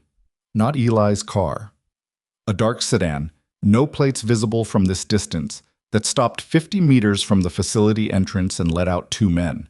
One of them she didn't recognize. The other, moving in the specific economic way of someone who has done physical work many times, she placed after 3 seconds. Deacon. The fixer from Milwaukee who was supposed to be unavailable. Not dead. Running. She felt Cassian go absolutely still beside her. Her phone buzzed. Carla. Second vehicle, coming from the north. Plates registered to an LLC, 3 layers. Running now. The second vehicle pulled up and the driver got out and stood by the door in the specific waiting posture of someone receiving a principal.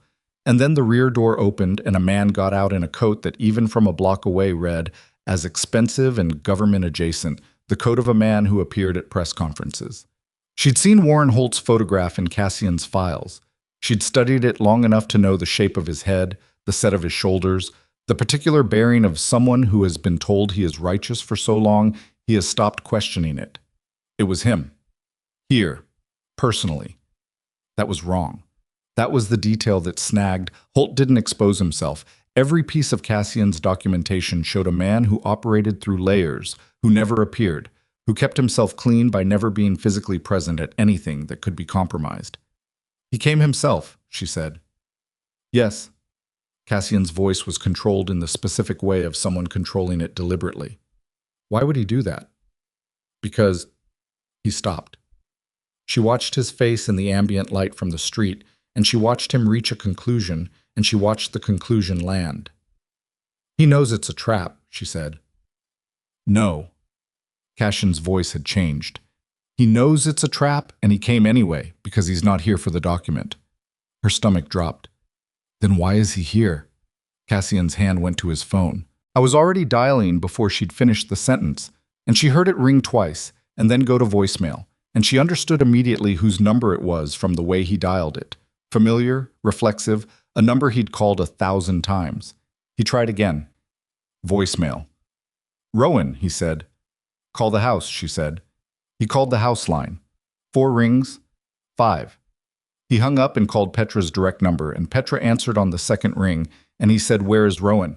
And Petra said, I haven't seen him since this afternoon, and something about the way she said it, not evasive, genuinely alarmed, confirmed that this was not Petra. He hung up. He looked at her. Holt didn't come here for the document, she said, working it aloud because she needed to hear it to believe it. He came here to show us he knew about the trap, to show us he has a source still inside the house, not Eli, or not only Eli, and while we're here watching him, he has people at the house, Cassian said. The vehicle was already moving before she finished understanding why. So they went in through the rear garden entrance, the one she'd noticed Petra using, because the front gate's security system showed 2 of Cassian's men offline, and offline could mean 2 things, and she wasn't going to walk into either of them blind. The house was quiet in the wrong way. She'd lived in it long enough to know its sounds, the specific acoustic texture of a building that was inhabited and breathing and functional. What she felt when she moved through the garden door was the quiet of a building that was holding its breath. She had never held a firearm before that night. Cassian had put one in her hand in the car, and she had looked at it, and he had shown her in 45 seconds, and she had listened with the complete attentiveness she brought to things that were the difference between alive and not. And she held it now the way he'd shown her, and she stayed behind him, and she moved through the kitchen exactly as he did. She nearly stepped on Rowan in the hallway. He was on the floor, seated against the wall, with his hands bound and a cut across his cheekbone that had bled down his face and dried there. He was conscious. His eyes found her and then found Cassian, and something in his face that had been rigid with pain went loose with relief. 3 of them, he said. His voice was thick. Came through the front 40 minutes ago. Day is... He stopped. They took him down. I don't know if he's... Where are they? Cassian said. 4th floor. Rowan's jaw tightened. They were looking for the case. The case. The metal case with 22 years of documentation, currently in the 4th floor study, in the bottom drawer that required the key Cassian kept on his person. He looked at her. Stay here, he said. If you say that, stay with Rowan. His voice was low and absolute.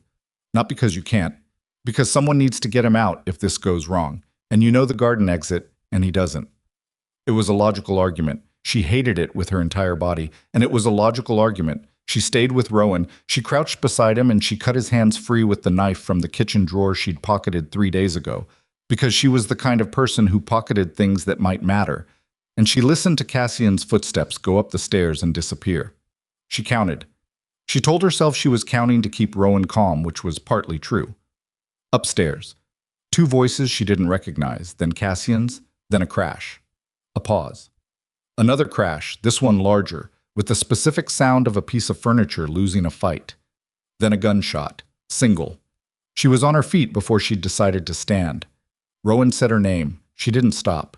She went up the stairs with the firearm in both hands the way Cassian had shown her, and she came around the top of the staircase, and there were 2 men in the hallway outside the study, and one of them was on the floor, and the other one was facing into the room and hadn't heard her yet, and she had approximately 1 second before he did.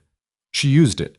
She hit him across the back of the head with the butt of the firearm, badly, without precision, driven entirely by adrenaline.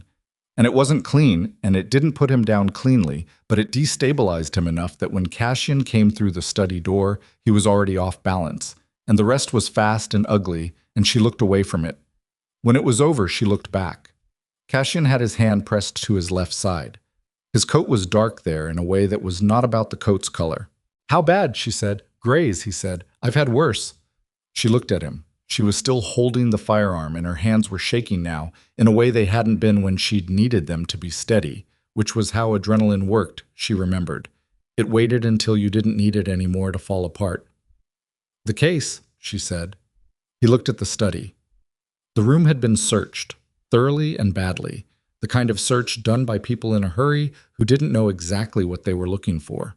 Files scattered, the desk overturned, the shelves swept. The bottom drawer was still locked. He went to it. He opened it. The case was there. He lifted it out and held it and stood in the wreckage of his study with his hand still pressed to his side, and he looked at her. They were going to take it and leave nothing, she said. No document, no files, no chain of evidence. And Holt at the storage facility with witnesses who could testify he was nowhere near this house. Yes, he almost did it. She said it clearly, because it needed to be said clearly. He came within 1 night of taking everything you built. Yes. And he knows we stopped. Which means he knows the approach has changed, Cassian said. He knows I know about Eli. He knows the trap failed. And he is now a man with resources and no patience who has decided that measured approaches aren't working. His jaw was tight. He will stop being careful. She stood in the ruined study in the house that was supposed to be protected, and she thought about Warren Holt standing by a car on an access road, watching the facility, knowing it was a trap, coming anyway. Not to spring the trap, but to demonstrate that he could be present at a trap without being caught in it. That he was beyond the reach of traps. That the architecture of protection she and Cassian had built was something he could walk through. She thought about her mother at 29 with a 4-year-old on her hip, standing outside a room, deciding to document what she saw. She thought about what it cost. She looked at Cassian. He was looking at the case in his hands, and for just a moment, one unguarded moment in a house that had just been ransacked by the man who had killed her mother, he looked like what he actually was, a man who had been carrying something for 2 decades and was not certain his arms could hold it anymore. "Give me the case," she said. He looked up. "Give it to me," she crossed to him. "And sit down before you fall down because you've been shot and you're still standing here holding that thing, like if you put it down it stops existing." She reached out. "I have it. I'm not going anywhere." He looked at her for a long moment. Then he put the case in her hands. She felt the weight of it. The accumulated weight of 22 years in her mother's handwriting and a conspiracy that had been running since before she was old enough to understand what conspiracies were. And she held it with both hands, and she felt it settle into her grip like something that had always been there, waiting for her. And somewhere in the city, in a car moving back toward a building with a federal seal on the door, Warren Holt made a phone call and began issuing instructions that would end, if he had his way, with no one left alive who remembered what happened in that room 22 years ago. But he had not counted on the daughter being in the room where she should not have been. And he had not counted on her remembering, because she was beginning to. The bullet had grazed his ribs. Not through them. That distinction mattered, Cassian explained with the clinical detachment of a man who had made this assessment on himself before. But along them, carving a channel through skin and the outer layer of muscle that bled significantly and hurt considerably, and was not, in the strict technical sense, immediately fatal. Serena had cleaned it in the kitchen because the kitchen had the best light and the most counter space, and because moving him upstairs felt like wasted time. She worked with the first aid kit Rowan pointed her to from his position sitting at the table, still pale from blood loss, and the particular pallor of someone who had spent 40 minutes bound and helpless, and was only now beginning to process that it was over. Di was alive. He'd been found in the utility room off the garage, unconscious but breathing, with a head wound that would need stitches and a concussion that would need monitoring. She'd checked him herself before the kitchen, kneeling on the utility room floor with 2 fingers at his neck and counting until she was certain of the pulse. "Hold still," she told Cassian. "I am holding still." "You're not." She pressed the gauze flat, and he exhaled through his teeth. "Better," Rowan said from the table. "We have maybe 4 hours before Holt determines that his people aren't coming back and recalibrates." "Less," Cassian said. "He'll have a check-in protocol. They miss it. He knows." 2 hours, Serena said. "Assume 2. She secured the bandage with the particular efficiency of someone who learned to do things right the first time because there usually wasn't a second. "Who do you have that's completely outside Eli's knowledge? People he has never met, never handled, never had access to." Cassian was quiet for a moment. 3 people. "Call them." "Serena, now, not in 10 minutes. She stepped back and looked at him, at the bandage side and the stillness he was using to manage the pain. "Because here's what Holt is doing right now. He's burning everything connectable. The Stravian contacts, the fixer, the people he sent tonight. He is eliminating the chain between himself and this house as fast as he can move. By morning, he will have a story that places him somewhere clean, with witnesses, and every physical connection to tonight will be gone." She looked at Cassian steadily. "Which means our window for using what you have in that case is exactly as long as it takes him to finish cleaning." Cassian looked at her. He looked at her the way she'd stopped being surprised by the full attention look, the one that saw her clearly and without the distortion of what he'd expected her to be. Then he picked up his phone. He made 3 calls in 11 minutes. Short calls, specific, with the clipped operational language of someone activating things that had been prepared long in advance and maintained in readiness. She listened to all of them and cataloged what she could infer. A man named Goss who operated outside Chicago. A woman Cassian called only by a first initial who seemed to handle media. A contact who answered on the first ring and said nothing, just listened, and when Cassian finished said 2 words and hung up. "Who was the last one?" she said. "Someone who can get what we have in front of 3 journalists simultaneously. Not one, 3, at different outlets, in different cities, with enough corroborating documentation to withstand Holt's legal team attempting to suppress the story in any single jurisdiction." "How long?" "If we move tonight, 12 hours before first publication, maybe 10. "And Eli?" The name landed in the kitchen the way it had been landing all night. like a stone dropped into standing water, spreading out and disturbing everything. Cassian's jaw set. Eli needs to be handled. Where is he right now? I don't know, Rowan said carefully. He left the house at 9, before all of this. Serena thought about that. Eli leaving at 9, the men arriving at roughly 10. The timing was not accidental, and the departure was not coincidental, and Eli knew this house well enough to have told the men exactly where to go and exactly what they were looking for and how long they'd have before anyone came back. He'll run when he finds out it didn't work, she said. Yes. Can you find him before he does? Cassian looked at her. I know where he goes when he needs to think. Then we need to split. Someone goes to Eli. Someone manages the handoff with your media contact. She paused. And I need to talk to you about the document. He waited. The original, she said. The one my mother hid. I've been trying to remember since you told me. There's something... She stopped.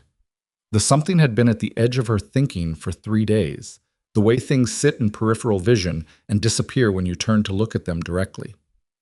When I was a child, after she died, my father boxed everything. He kept the boxes in the basement of the house on Morrow Street, the one before we moved. He couldn't go through them. For years, he couldn't. Cassian was very still. I went through 2 of them when I was 16, she said, looking for photographs. There was a box that I couldn't open because it was sealed with packing tape that had dried and cracked. It was heavier than the others. I always thought it was her legal materials from work because she'd kept things meticulously organized and it had her handwriting on the label. I left it sealed because going through her work papers felt wrong. It felt like the most private thing. She looked at him. The boxes are in my father's basement right now. He moved them every time he moved. He never opened them either. The kitchen was very quiet. She labeled it as work papers, Serena said, because if anything happened to her, she needed it to be something no one would touch, boring and professional and completely uninteresting to anyone who didn't know what they were looking for. She let out a breath. She hid the most important document of her life in plain sight, in a box labeled so that her grieving family would leave it alone. Cassian stood up from the counter. He did it without wincing, which cost him something she could see in the set of his shoulders, but he stood. Your father's house, he said. I need to call him. I need him to let me in without asking questions. She was already reaching for her phone. And I need you to trust that I can do this part without you because you need to find Eli before he disappears. I don't like this plan. I know. You're going to your father's house alone, with Carla, she said. Carla and one other person of your choosing. People Eli doesn't know. I go in, I get the box, I bring it to your media contact directly. If Holt has people watching your father's house, then we find out when we get there and we handle it. She looked at him. My mother didn't run. She walked into that building with me on her hip, and she saw what she saw, and she spent 3 months documenting it carefully and legally, and then someone put her in a car and ran it off a road. Her voice was level. She kept it level deliberately. I am not going to be careful enough to let him win. Cassian looked at her for a long moment. The kitchen light was harsh and unflattering, and he was pale from blood loss. And what she was asking him to do was send her into a situation he couldn't control or monitor. And she watched him work through all of that in the space of 5 seconds, with the compressed efficiency of a man who has learned to make bad choices well. Take Carla, he said, and Marcus. He'll be here in 20 minutes. Don't go until he arrives. Don't stop for anything between here and your father's. He paused. And Serena. I know, she said. I'll be careful. That's not what I was going to say. He looked at her. Call me when you have it. Martin Ashcroft opened the door at 1:15 in the morning with the specific alertness of a man who had not been asleep, who had perhaps not slept properly in weeks, who had been sitting in his house waiting for the next version of what had already happened once. He looked at Serena. He looked at Carla and Marcus behind her. He stepped back. The basement, she said. Mom's boxes. I need the sealed one. He didn't ask. He went to the basement door, and he turned on the light, and she followed him down, and the basement smelled the way it always had, damp concrete and the specific mustiness of stored paper. And there in the corner, stacked the way they'd been stacked at the Morrow Street house and the Halsted Street apartment, and here were the boxes. 6 of them. And the 7th one, sealed with yellowed packing tape, in Helena Ashcroft's precise handwriting, work files, paralegal, 2002-2003. Serena crouched in front of it. She pressed her palm flat against the top of it, and she stayed there for one breath. One complete breath, in and out. And she let herself feel the fact that her mother had touched this box, had sealed it, had written those words with some combination of hope and fear and the specific practicality of a person who loves their child enough to try to build a future from the ruins of a terrible thing they've witnessed. Then she picked up the box cutter Marcus handed her, and she cut the tape. Inside, file folders, exactly as labeled, paralegal work, organized chronologically, in her mother's meticulous system. She went through them fast, because fast was what the situation required, and toward the back, behind a folder labeled Miscellaneous Correspondence, she found it, a brown envelope, sealed, with a single line of her mother's handwriting on the front. For Serena, when she is old enough. Her father made a sound behind her. She didn't look at him yet. She couldn't. She turned the envelope over in her hands and she felt the thickness of what was inside. Papers, multiple pages, and something that felt like a small hard drive or a disk. And she understood that her mother had built something complete. Not just the document, a record. Everything she'd seen, everything she'd documented, organized by a paralegal who understood evidence and chain of custody and what made something usable. "Dad," she said. Her voice was not entirely steady. "Go upstairs." "Theory, please." She looked at him then, and she saw on his face 22 years of not knowing what he'd been living adjacent to, not knowing what the accident had actually been, not knowing what his wife had died for. "I'll tell you everything, I promise. But go upstairs and let me do this part." He went. She looked at Marcus. "Call Cassian." Cassian found Eli at 1:40 in the morning at a bar in Wicker Park that looked like a neighborhood fixture and was in fact one of 3 properties Eli had acquired quietly over the past 4 years in his own name, separate from any organizational structure, which in retrospect was a very clear signal that someone had been building an exit long before an exit became necessary. Eli was the only person in the bar. He'd sent the staff home. He was sitting on the bartender's side of the counter when Cassian came in, which was either a choice about power dynamics or simply where the better bourbon was, and he had a glass in his hand and he looked at Cassian coming through the door with the expression of a man who had been expecting this, and had been sitting with the expectation long enough that the fear had settled into something almost like relief. "You found your people," Eli said. "3 of them are in custody. The 4th is at a hospital." Cassian crossed the room without hurrying. He stopped on the customer side of the bar, 6 feet from Eli, and he looked at him the way he might look at a problem he was solving. Not emotionally, not yet. "The house is intact." "I know." Eli took a drink. His hand was steady. "Holt called 20 minutes ago." "What did he say?" "That the operation was compromised, that the timetable was accelerating." He set the glass down. "That you'd be coming for me." "I was right about one of those." Eli looked at him. There was something in his face that was not quite guilt and not quite defiance. Something exhausted and specific. Like a man who has been living with a choice so long, the choice has become part of his physiology. "I needed you to see it from my position. Just once. Tell me." 4 years ago, Holt came to me. Not with a threat. He doesn't work that way. You know that better than anyone. He came with a presentation. Clear, logical, organized. The organization's position was untenable long-term. You were building towards something that was going to bring federal pressure that none of us could survive. And he offered, Eli stopped, breathed, stability, a structure that had been running for 20 years and worked, continuity, safety for everyone who'd been with us long enough to have something to lose. And what did he need from you? Information, access, and eventually, yes, eventually you. Cassian was quiet. "I didn't want you dead," Eli said. It came out with the rawness of something that had been rehearsed too many times. "I want you to know that.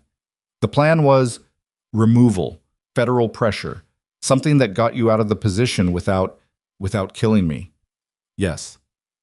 But the woman you tried to run over on Michigan Avenue," Eli's jaw tightened. "That was Holt's call. I told him it was unnecessary, that the marriage changed nothing structural. He didn't agree. So you argued for her life and then handed him the information about the house." The silence in the bar was absolute. "I made a decision 4 years ago," Eli said quietly, and every subsequent decision followed from it. That's how it works. You know how it works. You've watched people make the first wrong choice and then spend years in the logic of it. He looked at Cassian. You would have done the same in my position. I wouldn't, Cassian said, not angrily, simply. Eli looked at him for a long moment with something in his face that might have been, under other circumstances and in a different version of both their lives, the look of a man who genuinely doesn't know if he's hearing the truth. What happens now? Eli said. Where is Holt? A pause. His office. He goes there when he's managing something. Says the building makes him feel like things are under control. Who else is in that building tonight? His chief of staff, 2 aides. His personal security, 4 men. Eli's fingers moved on the glass. And a U.S. Marshal who runs his protective detail and who has been running something considerably less official on the side for 11 years. Drayton, Cassian said. Eli's eyebrows moved. How long have you known about Drayton? Long enough. He looked at Eli. You're going to call Holt. Right now, from here, with me listening. You're going to tell him the Bridgeport situation is resolvable. That you have access to the documentation and can deliver it within the hour. You're going to tell him to stay where he is. Eli looked at him for a long time. And in exchange? In exchange, when this is over, you leave. The city, the organization, the country, if that's what it takes. You take nothing from the business accounts. You have your own properties, I know about them, that's enough. You go. Cassian looked at him steadily. I could make what happens to you considerably worse than that. I'm choosing not to. That's the exchange. Another long silence. Eli looked at his glass.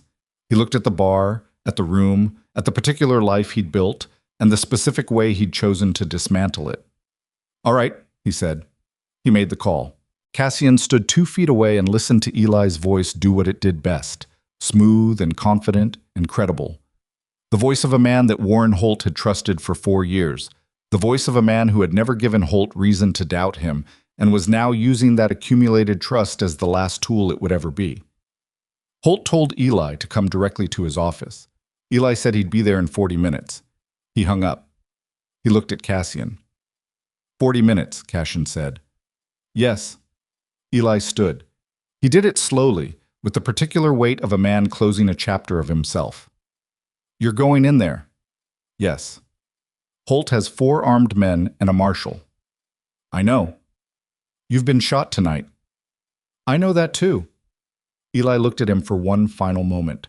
Whatever was in his face in that moment, regret, respect, the complicated residue of 9 years that had ended the way they'd ended, he didn't say it. He just nodded once, short, and walked to the door, and Cassian watched him go, and then Cassian's phone buzzed. Serena, I have it. Everything. Calling your contact now. He read the message. He read it again. He typed back, I'm going to Holt's office. Don't come. Her response took 4 seconds. Already in the car. Don't tell me what to do. The federal building's public access closed at 9. The private entrance used by senior staff remained operable on keycard, and Eli's keycard, which Cassian now held, having taken it with the even practicality of a man who plans ahead, still worked, because Holt had not yet had reason to revoke it. They went in at 2:30. Cassian and Goss, who had arrived in Chicago 3 hours ago and who moved through a building's security architecture, the way certain people move through crowds, without friction, without announcement, as though they belonged to every space they occupied. The 4th floor was where Holt's office sat. 2 of his security men were in the elevator lobby. The confrontation was fast and ugly and nearly silent, the specific efficiency of people who cannot afford noise. And then they were past it and moving down the corridor toward the light that showed under the office door. Cassian's side was a sustained burning that he was managing by not thinking about it. The bandage Serena had put on had held, but the activity wasn't helping, and he registered the pain with the part of his brain reserved for information that is relevant but cannot currently change anything. He opened the door. Warren Holt was at his desk. He looked up from whatever he was reading with the specific, unhurried calm of a man who had expected someone and was not surprised to see them. He was 61 years old, with the groomed authority of a man who had been the most powerful person in every room he'd entered for 2 decades, and he looked at Cassian Varga standing in his office at 2:30 in the morning, and he did not look afraid. That was the first problem. Cassian, he said, like they'd had drinks together, like this was a scheduled meeting. The documentation is being handed to 3 journalists as we're standing here, Cassian said. Your media team will receive suppression requests from 2 law firms before 6 this morning. They won't hold. Holt looked at him. Sit down. I don't need to sit. No. But you've been shot, and you're holding your left side, and the adrenaline that's been keeping you upright for the last 4 hours is starting to run out. He folded his hands on his desk. So sit down, because this conversation is going to take a few minutes, and it will be more productive if you're not managing the effort of standing. Cassian sat. He did it because the man was right, which was infuriating, and because he needed the next few minutes to be productive. You came here, Cassian said, to the storage facility. You came yourself. I've been trying to understand that. I wanted to see her, Holt said. The word her landed wrong. What? Serena Ashcroft. Holt said it without effect. Helena's daughter. I've been reading reports about her for 22 years. The daughter who doesn't remember. The variable that shouldn't matter and kept mattering anyway. He looked at Cassian steadily. I wanted to see the woman who made you break a pattern you'd held for 2 decades. Cassian looked at him. And she wasn't there, which told me you'd learned to trust her enough to send her somewhere else. He paused. Which told me the situation had moved past the point where removing you cleanly was going to solve the underlying problem. It was already past that point. Yes, I miscalculated the timetable. For the first time, something in Holt's face moved. A small, precise acknowledgement that was not remorse and was not apology, but was the expression of a very intelligent man registering a genuine error. Helena was 29 and frightened and working alone. I assumed her daughter would have less structural support. He looked at Cassian. I underestimated both of them. The documentation. We'll publish, Holt said. I know. I'm not going to tell you it won't. He looked at his hands on the desk. Do you want to know why I really stayed in this city? Why I built what I built instead of simply taking the money and disappearing when I had the chance 20 years ago? No, Cassian said. Holt looked at him. I don't care about your reasons, Cassian said. I care about what happens in the next 12 hours. You have a choice about how this ends. You can be the man who goes quietly, surrenders the people above you in the arrangement. Because I know there are people above you, Holt. I've always known there are people above you, and accepts a negotiated outcome. Or you can be the man who makes the next 12 hours ugly. Holt looked at him for a long moment. Then he opened his desk drawer. Cassian's hand moved. But what Holt lifted from the drawer was not a weapon. It was a manila envelope, thick, worn at the corners with the specific softness of something that had been handled many times over many years. He set it on the desk. This is everything above me, he said. Names, accounts, communications. The architecture of an arrangement that goes considerably higher than a federal prosecutor in Illinois. He looked at Cassian. I've been keeping it for 22 years, not as insurance, as a record. A pause. Because there is a version of me that understood, even at the beginning, that this was not a thing that could run forever. The office was completely silent. Helena Ashcroft documented what she saw, Holt said quietly, and I have spent 2 decades trying to bury what she saw. And her daughter is in this city tonight with a box her mother sealed before she died. He pushed the envelope across the desk. And I find that I am very, very tired. Cassian looked at the envelope. He looked at Holt's face. He heard the door behind him open, and he turned, and Serena was standing in the doorway of Warren Holt's office, with Marcus behind her and the brown envelope from her mother's box in her hands. And she looked at the scene in front of her, the 2 men, the desk, the envelope. And she read it with the speed of someone who had been reading rooms all her life. She walked in. She walked to the desk, and she stood beside Cassian, and she looked at Holt, and Holt looked at her, and 22 years of accumulated consequence sat in the air between them. You killed my mother, she said. Yes, Holt said, simply, as though he had been waiting a long time to say it to the right person. She held his gaze. Her hands on the envelope were completely still. Then you understand that what happens next isn't about whether you're tired. Yes, he said, I do. She looked at Cassian. He looked at her. Between them, in that fractional space, something passed that had no name yet. Something that was not yet what it was going to be, but was already more than what it had been, the night three black SUVs rolled up to a house on the north side, and a man walked in from the rain. She placed her mother's envelope on the desk beside Holt's. "Then let's finish this," she said. And outside, in the dark city, the first journalist's phone was already ringing. The first story published at 6:14 in the morning. Serena was sitting in a chair in Holt's outer office when it went live, watching the timestamp on her phone with the specific vigilance of someone who has been awake for 27 hours and is running on something beyond caffeine, something more fundamental, the last reserve of attention that the body produces when it understands that sleep is not yet permitted. The journalist's name was a woman she'd never met, working out of a Washington bureau that had been quietly investigating Holt's office for 14 months without enough to publish. What Serena had delivered at 3:40 in the morning had given them enough. More than enough. The headline was careful and specific, not sensational. The kind of headline that a serious journalist writes when they know what they have is serious enough that it doesn't need to be dressed. Federal prosecutor Warren Holt, connected to two-decade criminal protection network. Documents show systemic law enforcement corruption across 3 states. She read it once. Then she put her phone down on her knee and she looked at the ceiling of Warren Holt's outer office, and she breathed. Inside the office, Holt was still at his desk. Cassian was still in the chair across from him. Goss was by the window. Marcus was in the corridor. The conversation inside had gone quiet 2 hours ago, not because there was nothing left to say, but because everything that needed saying had been said, and what remained was the paperwork of it. The specific administrative labor of dismantling something that had been running for 22 years. Holt had given them names, 12 of them above his own, in the arrangement's upper architecture, political figures, federal administrators, a senior intelligence official whose name made even Cassian go still for a moment.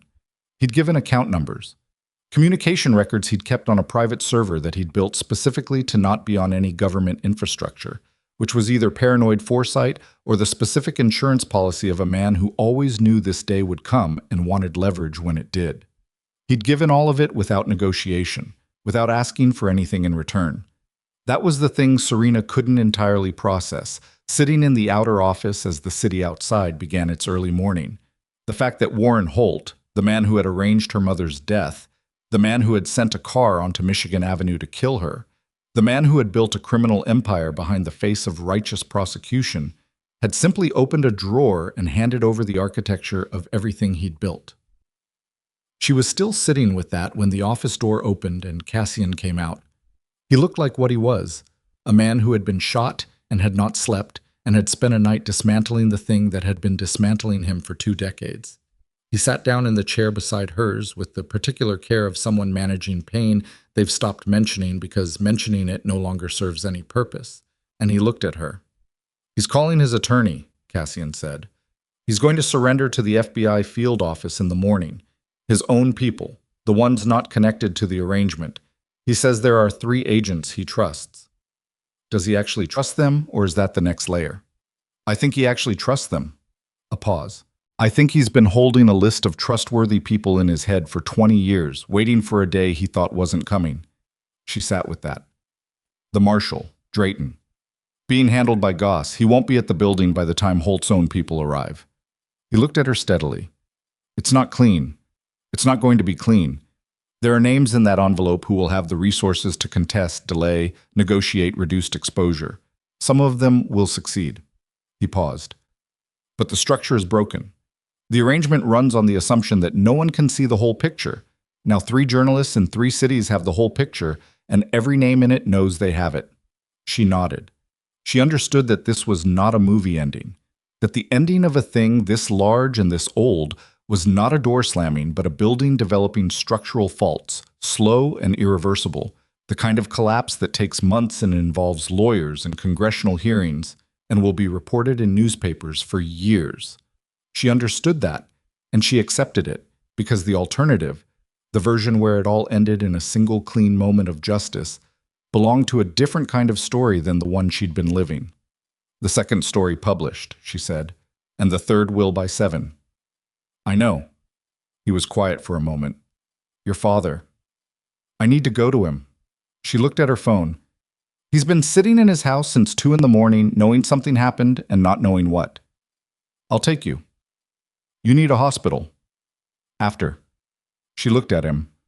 At the controlled stillness of his face, the specific economy of a man managing the distance between what he felt and what he allowed to be visible. She had been reading that face for weeks now, and she was learning its language the way you learn the language of a house. Slowly, by living in it, by understanding which sounds mean what, and which silences are full and which are empty. After, she agreed. Martin Ashcroft opened the door before they reached it, because he'd been watching the street from the front window, and she could see the specific relief that crossed his face when he saw her. Not surprise, because he'd learned to move past surprise into the harder territory of simply absorbing whatever the next thing was. He looked at Cassian. He looked at him with the complicated expression of a man who had spent weeks knowing his daughter had married a stranger, under circumstances he didn't fully understand, and who was now looking at that stranger at 4 in the morning on the doorstep and trying to determine what category of thing he was. "Come in," Martin said. They sat in the kitchen. It was the right room. The kitchen had always been where the Ashcroft family handled things that needed to be handled. Serena made coffee, not because anyone needed it, but because the ritual of making it gave the next few minutes a structure that made them survivable. She told him.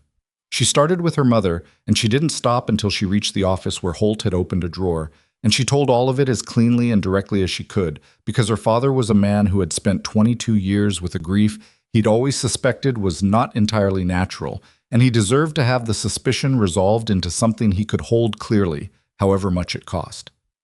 He was quiet for a long time when she finished. He held his coffee mug in both hands, and he looked at the table and he was quiet. "She knew what she was doing," he finally said. "Yes. When she went back to that building, when she documented it," he looked up. "She knew it was dangerous and she did it anyway." "Yes, Dad."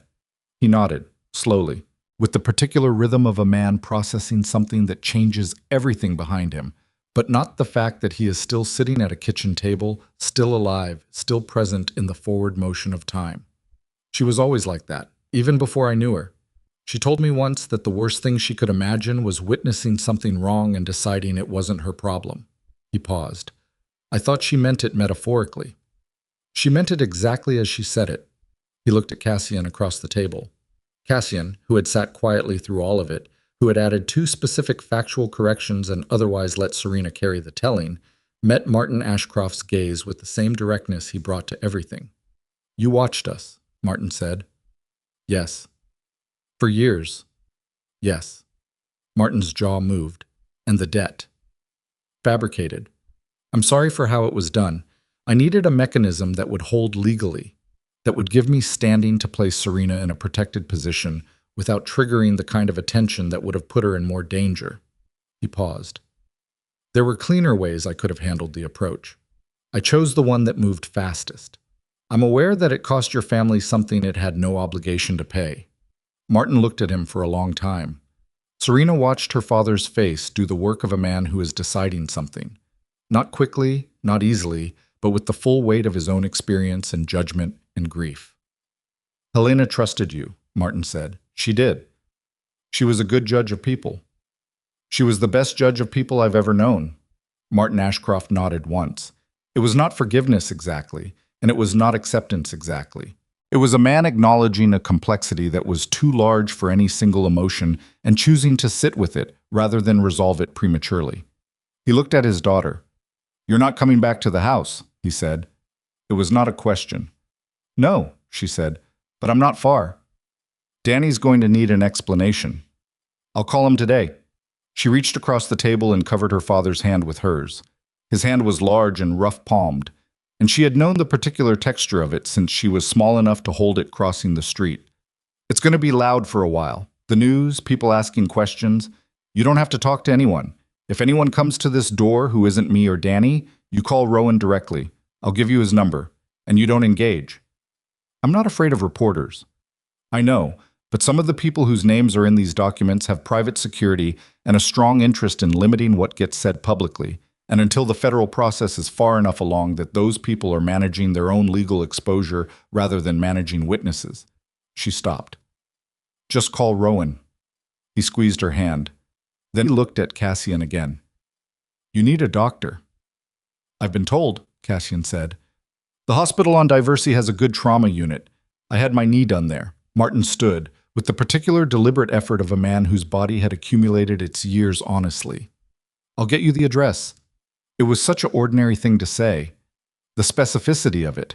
A man giving driving directions to the hospital where he'd had his knee repaired, to the person who had constructed a false debt to access his family, sat in the kitchen in the early morning light and was somehow exactly right. Serena felt something loosen in her chest that had been tight for a very long time. The next 3 weeks were not quiet. They were the specific chaos of a large thing coming apart, congressional statements, federal investigations announced, and then expanded. News cycles that ran in waves as each new name from Holt's documentation became a headline. 2 of the 12 names above Holt in the arrangement resigned from their positions within the first week. A third issued a statement through attorneys that contained so many qualifications it was effectively an admission. The intelligence official's name was withheld from initial publication at the request of a federal agency, which itself became a story, which generated its own cycle. Holt surrendered to the FBI field office at 9:15 on the morning after the publications, accompanied by his attorney. The arrest was processed without incident. He said nothing to the cameras outside. Marshal Drayton was arrested at a private airfield outside the city before his flight departed. His attorney filed a motion to suppress within the hour, which was denied. His cooperation with subsequent investigators became, within 10 days, the most significant domino in the chain. The Bertolucci family issued a statement through their attorneys that they had no knowledge of any arrangement with any federal official, which everyone who had read the documentation knew was not entirely true and which would take considerably longer to address through legitimate process. Serena read the news every morning and tracked the developments with the same methodical attention she'd brought to things her whole life. And she processed the gap between what she'd expected justice to feel like and what it actually felt like, which was not triumph or relief, but something quieter and less narratively satisfying. The feeling of watching a wound get properly cleaned, necessary, unglamorous, a precondition for healing rather than healing itself. She went back to the house on Morrow Street twice in those 3 weeks. Once to help her father sort through the rest of her mother's boxes, which they did over 2 days, stopping often, talking more than they had in years about Helena Ashcroft as a person rather than as a loss, her specific humor, her organizational obsessiveness, the way she'd argued, the particular dishes she'd made badly and kept making anyway because she was not willing to admit defeat to a recipe. The second time she went alone, in the evening, and she sat in her mother's old bedroom with the brown envelope in her lap, the one her mother had addressed to her, and she read what was inside. Not the legal documentation. She'd already handed that to the appropriate people. What she read were the other pages, 4 pages, handwritten, that her mother had included in the envelope. A letter. Dated 3 months before her death. She read it once. She didn't share its contents with anyone, not yet, not even Cassian. It was the first private thing she'd allowed herself to keep entirely her own since the night the SUVs had arrived at the house. And she folded it carefully and put it in her own keeping, and she sat in the empty room as the evening light shifted and she talked to her mother the way you talk to someone you've been missing for so long the missing has become structural. She said the things you say when you finally understand in full what someone sacrificed. She said them plainly, without performance.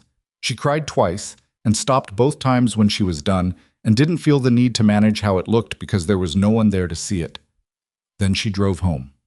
Cassian was in the kitchen when she arrived, cooking, which he'd told her he couldn't do and which she'd discovered was accurate in the narrow sense that he couldn't cook well, in the way that certain competent people can't do specific things that seem basic. He could cook adequately, with concentration, if the dish was simple enough and he wasn't simultaneously managing other things. He was making soup. She could tell from the doorway that it was going to be fine and not particularly inspired, and that he'd been at it long enough that he'd developed a personal relationship with the pot. She sat down at the kitchen table. He looked up. He saw her face. What was in it? What had happened in that room tonight? And he didn't ask. He turned back to the soup and gave her the space of not being asked, which was the right thing, which she was coming to understand was something he did consistently and without drawing attention to the fact that he was doing it. The bandaging on his side was gone, replaced by the more professional dressing from the hospital, which he'd finally allowed 3 days after the night in Holt's office. 3 cracked ribs, the doctor had confirmed, in addition to the graze. He was moving carefully and sleeping badly, and not admitting to either. "Danny called," he said. "What did he say?" "He said his first choice of school is in Boston, and he needs to know if the offer still stands." He paused. "I told him the offer stood." She looked at the back of his head. "You answered my brother's call. You were at your father's. You answered it and made a commitment about his tuition." He asked directly. It seemed rude to redirect him. She sat at the kitchen table and watched him stir the soup with the focused attention of a man who was not going to look at her just yet, and she felt something move through her that was not gratitude exactly and not love exactly, or was both of those things but was also something else that didn't have a clean name, something that had been accumulating in the way that real things accumulate, without announcement, without the dramatic pivot point that stories are supposed to have. "The letter," she said. He turned. "My mother's letter. In the envelope." She looked at her hands on the table. "She wrote about you." He was very still. "Not romantically," she said. "I want to be clear about that. She wrote about you the way she wrote about the other things she wanted me to understand when I was old enough, clearly, factually, with her specific voice." She paused. "She said you were the only person she trusted completely with what she'd found. Not because you were good, exactly. She was careful about that word. She said you were someone who had decided what you stood for and hadn't moved from it even when moving would have been easier." She looked up. "She said she hoped I'd find someone like that." The kitchen was quiet. The soup made its small sounds. "She also said," Serena continued, "that she was sorry she'd put us in the position of inheriting her problem, that she'd tried to build something that would outlast the danger, that she hoped the box would stay sealed long enough that the world would have changed." A pause. "It didn't stay sealed long enough. The world didn't change quite enough." "No," he said. "It didn't. But it's changing now." "Yes." She stood up.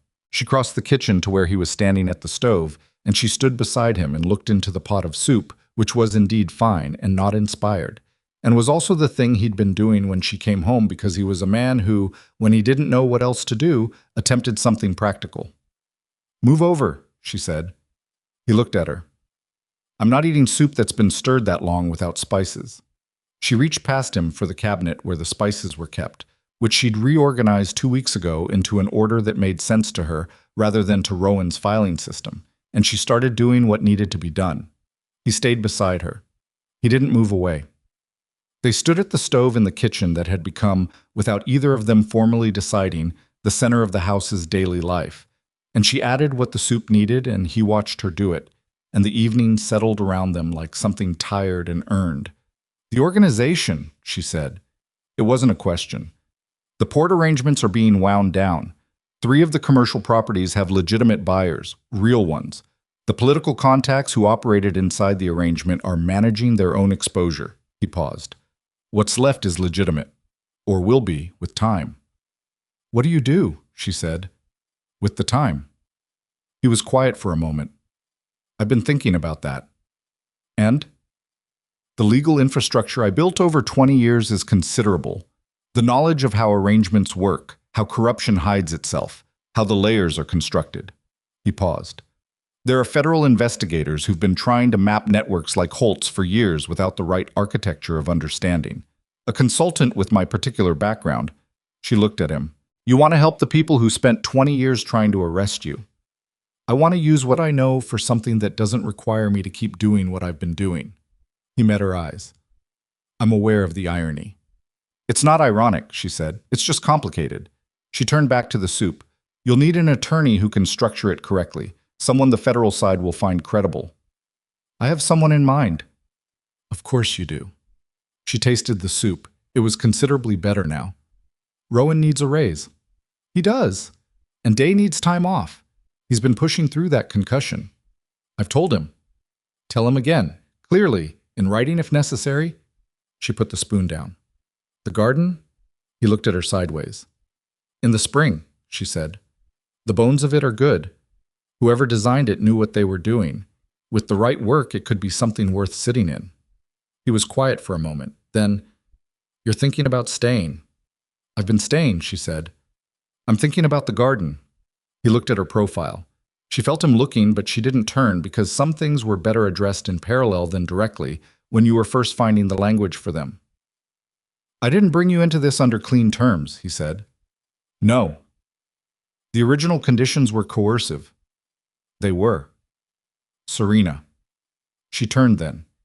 He was looking at her with the unguarded quality she'd been collecting, the moments when the careful architecture of his public face let something through. He looked like a man who has something to ask and is not accustomed to asking, who has operated for so long on the premise that what he needed could be arranged, structured, controlled, and who is standing in a kitchen in the ordinary light of an evening trying to find language for something that cannot be arranged.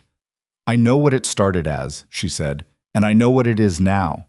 And I'm not the kind of person who pretends those two things are entirely the same, because they're not." She held his gaze. "But I'm also not the kind of person who discards something real, because it started from something complicated." He looked at her.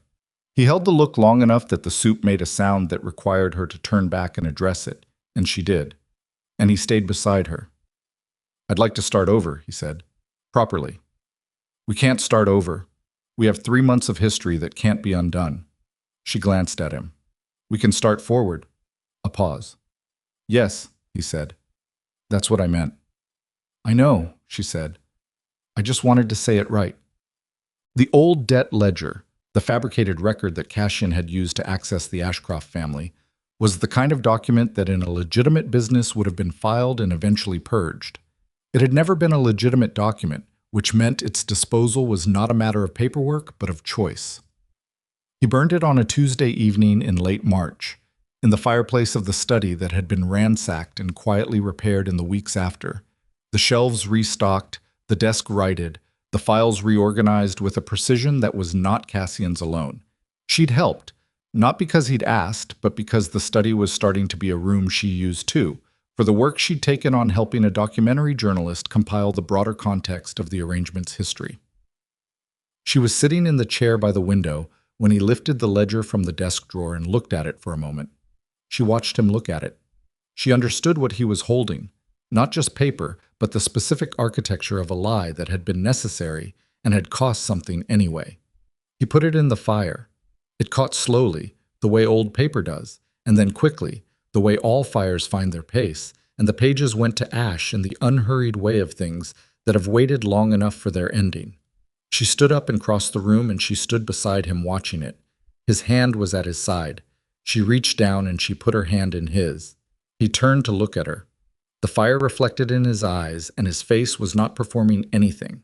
Not composure, not ease, not the careful, controlled presentation of a man who had learned to show only what served him.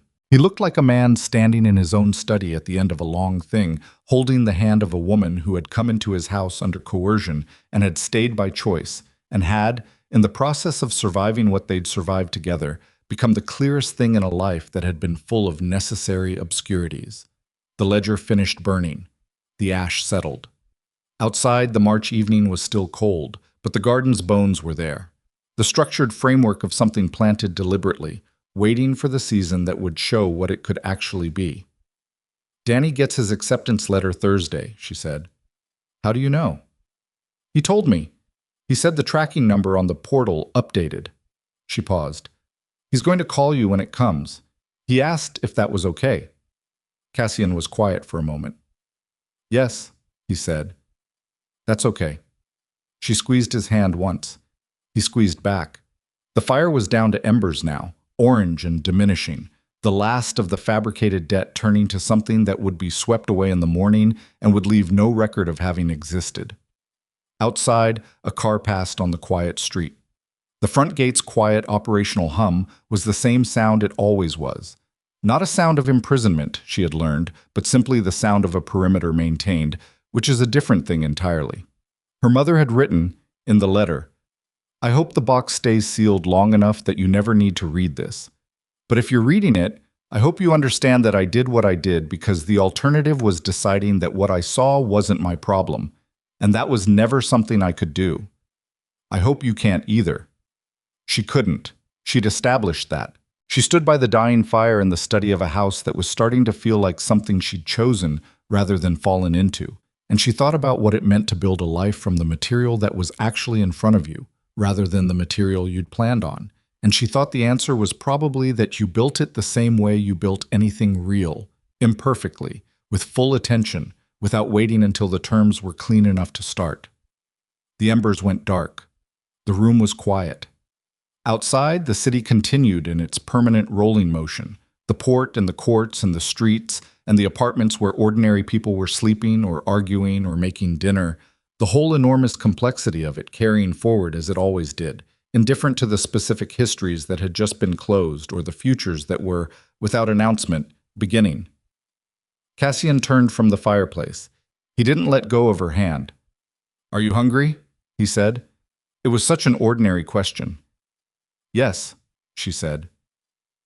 They went to the kitchen. The front gate stayed closed behind them, not to keep anyone trapped, but simply because the evening was cold, and they were home, and there was no reason to leave anything open that you intended to protect. The story that had started in a rainstorm with 3 black SUVs and a fabricated debt, and a man who walked through a door like he owned the air inside it, ended, as most true things end, not with a single moment, but with an accumulation of small ones. A hand held, a question asked, a kitchen entered, a meal begun. The debt was ash. What remained was theirs.